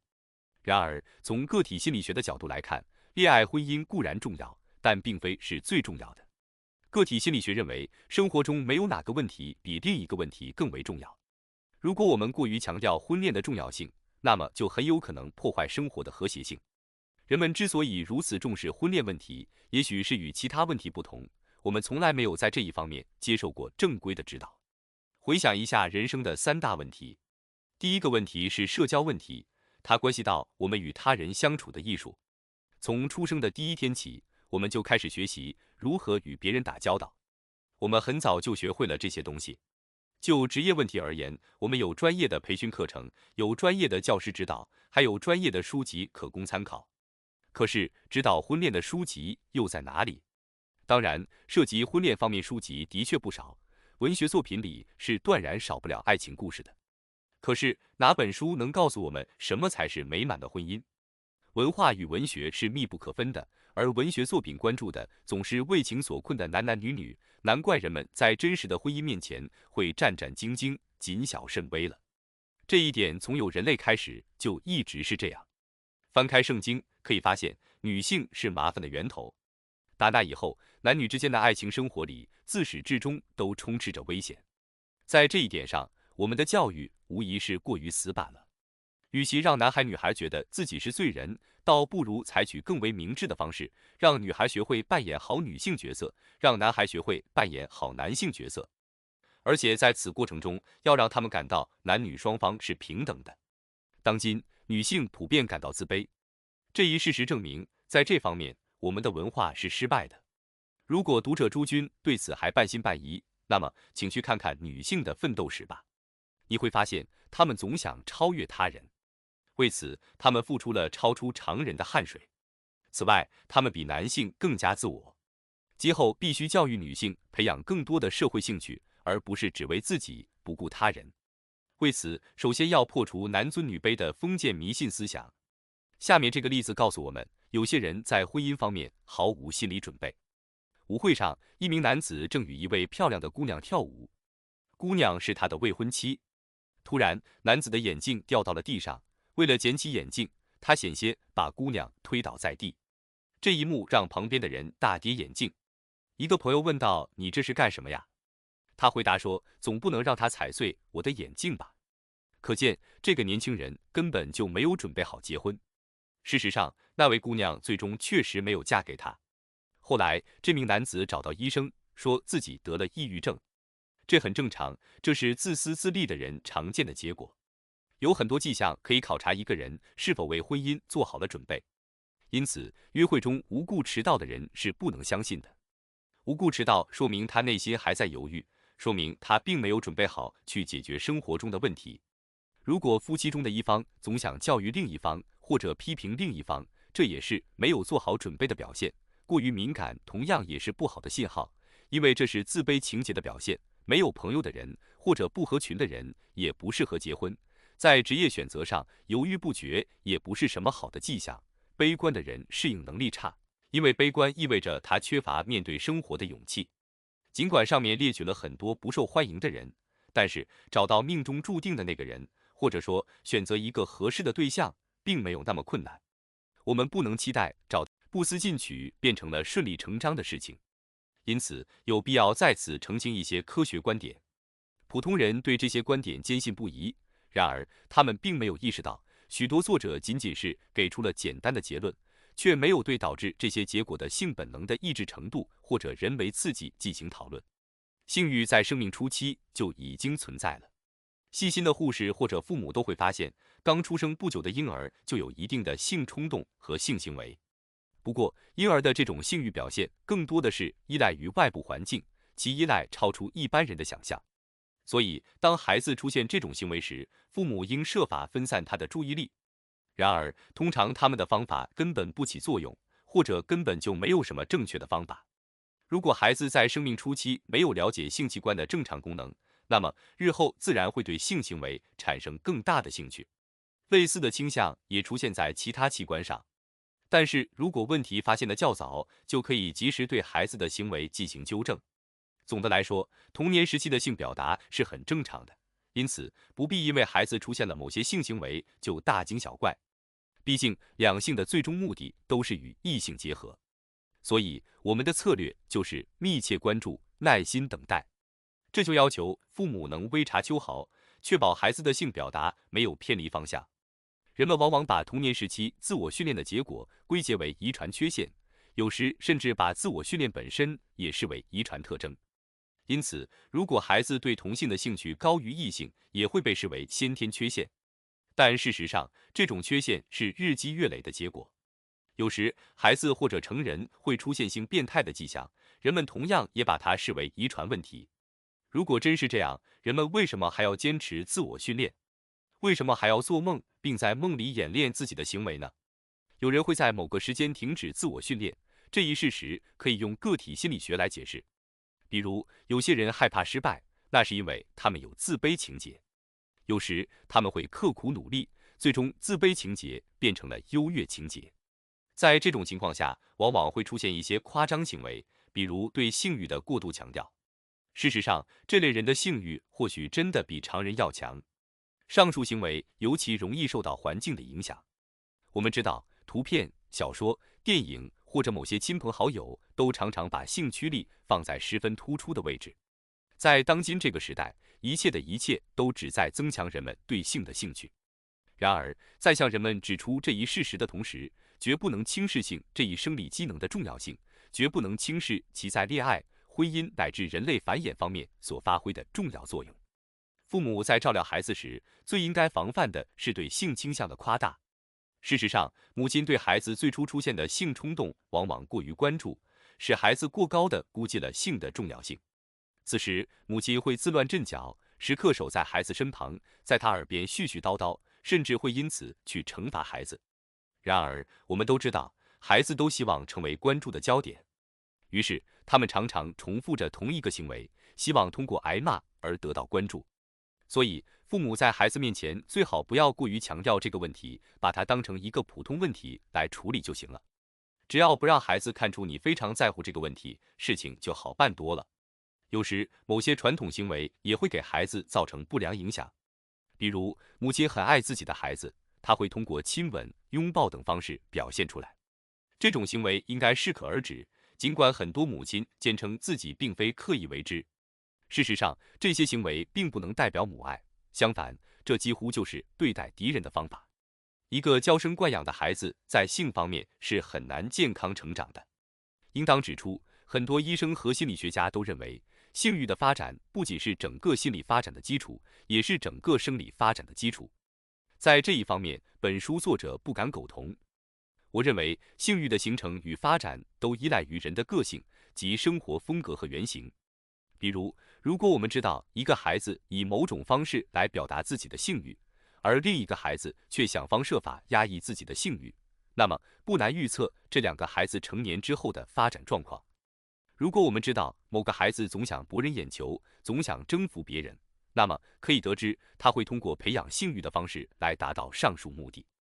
很多人相信，通过一夫多妻制来表达自己的性本能，能很好的体现自己的优越地位和主导地位，因此他们会与很多人发生性关系。不难看出，他们是出于某些心理因素才过于强调自己的性欲和性态度，以为这样就能征服别人。这当然是一种幻觉，不过却是对自卑情节的一种补偿。自卑情节往往是性变态的根源。饱受自卑情节困扰的人总在寻找最简单的出路。有时他发现最简单的出路就是尽量逃避生活，同时夸大自己的性生活。这种倾向常常出现在孩子身上，具体来说，大都出现在那些总想缠着别人的孩子身上。他们不断地制造麻烦，总是把心思花在毫无意义的事情上面，以此来牵扯老师和家长的精力。这种倾向也会出现在日后的生活当中，并希望以此为自己获得优越地位。这样的孩子在成长的过程中会混淆自己的生理需求和心理需求及征服别人、获得优越地位的欲望。有时他们在排斥生活中的机遇和问题的同时，也会走向极端。严重的是，性行为变态的人常常夸大自己的性欲。事实上，他们想通过夸大自己被扭曲的性倾向来回避正常的性生活问题。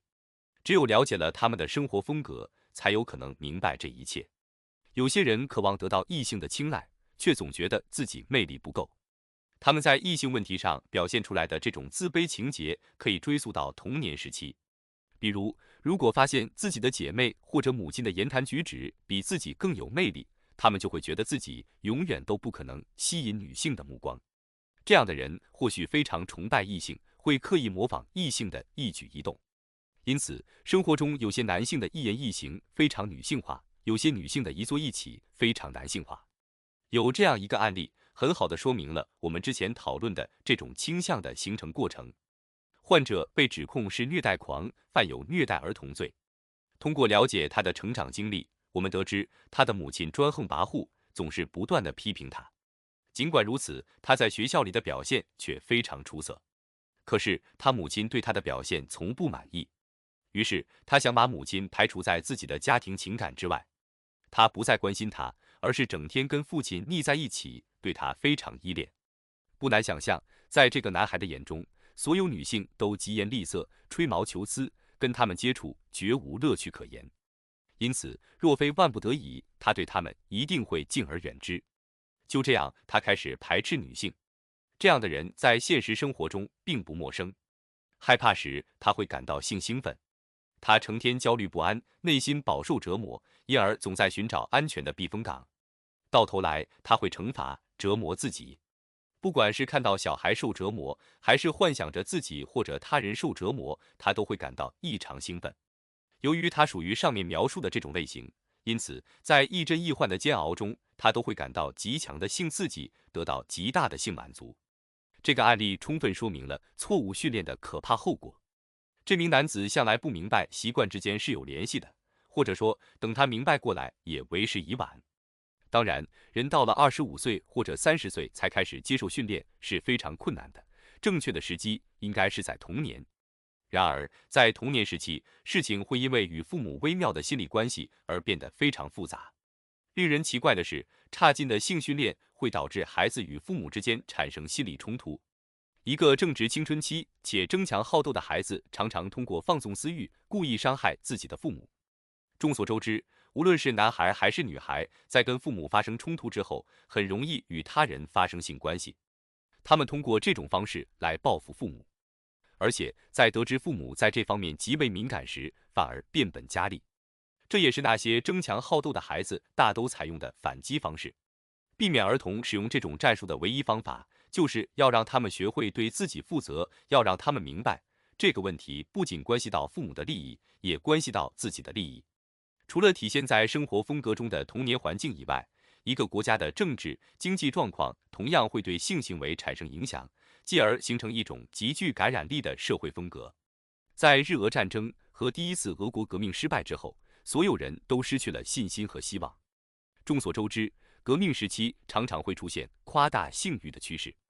战争期间，由于生命变得毫无价值，所以人们纷纷纵情声色，朝欢暮乐。奇怪的是，警察也懂得人们常常通过性来寻求心理解脱的道理。至少在欧洲，无论发生什么犯罪案件，警察通常都会去妓院寻找线索，而且总能在那里抓到凶手或者其他罪犯。罪犯之所以会去妓院，是他们在犯罪之后精神高度紧张，需要排解压力。他们想让自己相信自己的力量，想以此证明自己依然是一个强大的存在，而非一个失落的灵魂。有一个法国人曾经说过，在所有的动物当中，只有人类会在不饿的时候吃饭，会在不渴的时候喝水，会随时随地与他人发生性关系。在性本能方面的放纵与在其他方面的放纵没有本质的区别。然而，对任何一种欲望的过度放纵，或者对任何一种兴趣的过度开发，都会影响生活的和谐。类似的案例在心理学的文献中比比皆是。人们毫无节制地放纵自己，兴趣和欲望最终都变成了强迫行为。最经典的例子莫过于视财如命的守财奴。当然，也有人有洁癖，一天到晚洗个没完。还有人坚信民以食为天，他们从早到晚吃个不停，脑子里装的全都是吃的，所有的话题也都离不开吃的。纵欲过度也是如此，它会导致行为失衡，并最终让个体的生活风格走向反面。在性本能的适当训练中，性驱力应该受到约束，从而为体现所有活动的目标服务。如果目标选择得当，那么无论是性本能还是其他欲望的作用都不会得到渲染夸大。另外，尽管所有的欲望和兴趣都需要得到适当的控制，但是完全压制则十分危险。正如过度节食会对身心造成危害一样，完全禁欲也是不可取的。这就意味着，在正常的生活风格中，性欲自然会得到恰当的释放。然而，这并不是说只要随心所欲就能远离神经症这一生活风格失衡的疾病。人们普遍认为神经症是性压抑的结果，这种看法是完全错误的。事实上，恰恰相反。真相是，神经症患者往往找不到合适的性表达方式。也有这样一类患者，他们听从别人的建议，不再压抑自己的性欲，结果情况变得越来越糟。之所以如此，是他们没有将自己的性生活与有益的社会目标联系在一起。只有目标正确，患者的病情才能有所好转。由于神经症是由生活风格导致的，因此性欲的释放本身并不能治好它。要想治好这种疾病，只能从改变个体的生活风格入手。对于个体心理学家来说，这一切都再清楚不过了。他会毫不犹豫地宣布，只有幸福的婚姻才是解决一切性问题的灵丹妙药。然而，神经症患者却并不看好这种方法，因为他们常常胆小懦弱，无法适应社会生活。同样，那些过分强调性欲的人，那些提倡一夫多妻制的人，以及那些总在同居或者总是试婚的人，他们都不想通过社会途径来解决其性问题。他们没有耐心，不愿意在夫妻双方共同利益的基础上来解决社会适应不良问题。相反，他们总是梦想着能找到一种新的途径来逃避一切问题。而有时候，最艰难的道路才是真正意义上的捷径。至此，可以对我们的调查结果做一个总结了。个体心理学的研究方法始终都是围绕着自卑问题展开的。对于这一点，我们毫不避讳。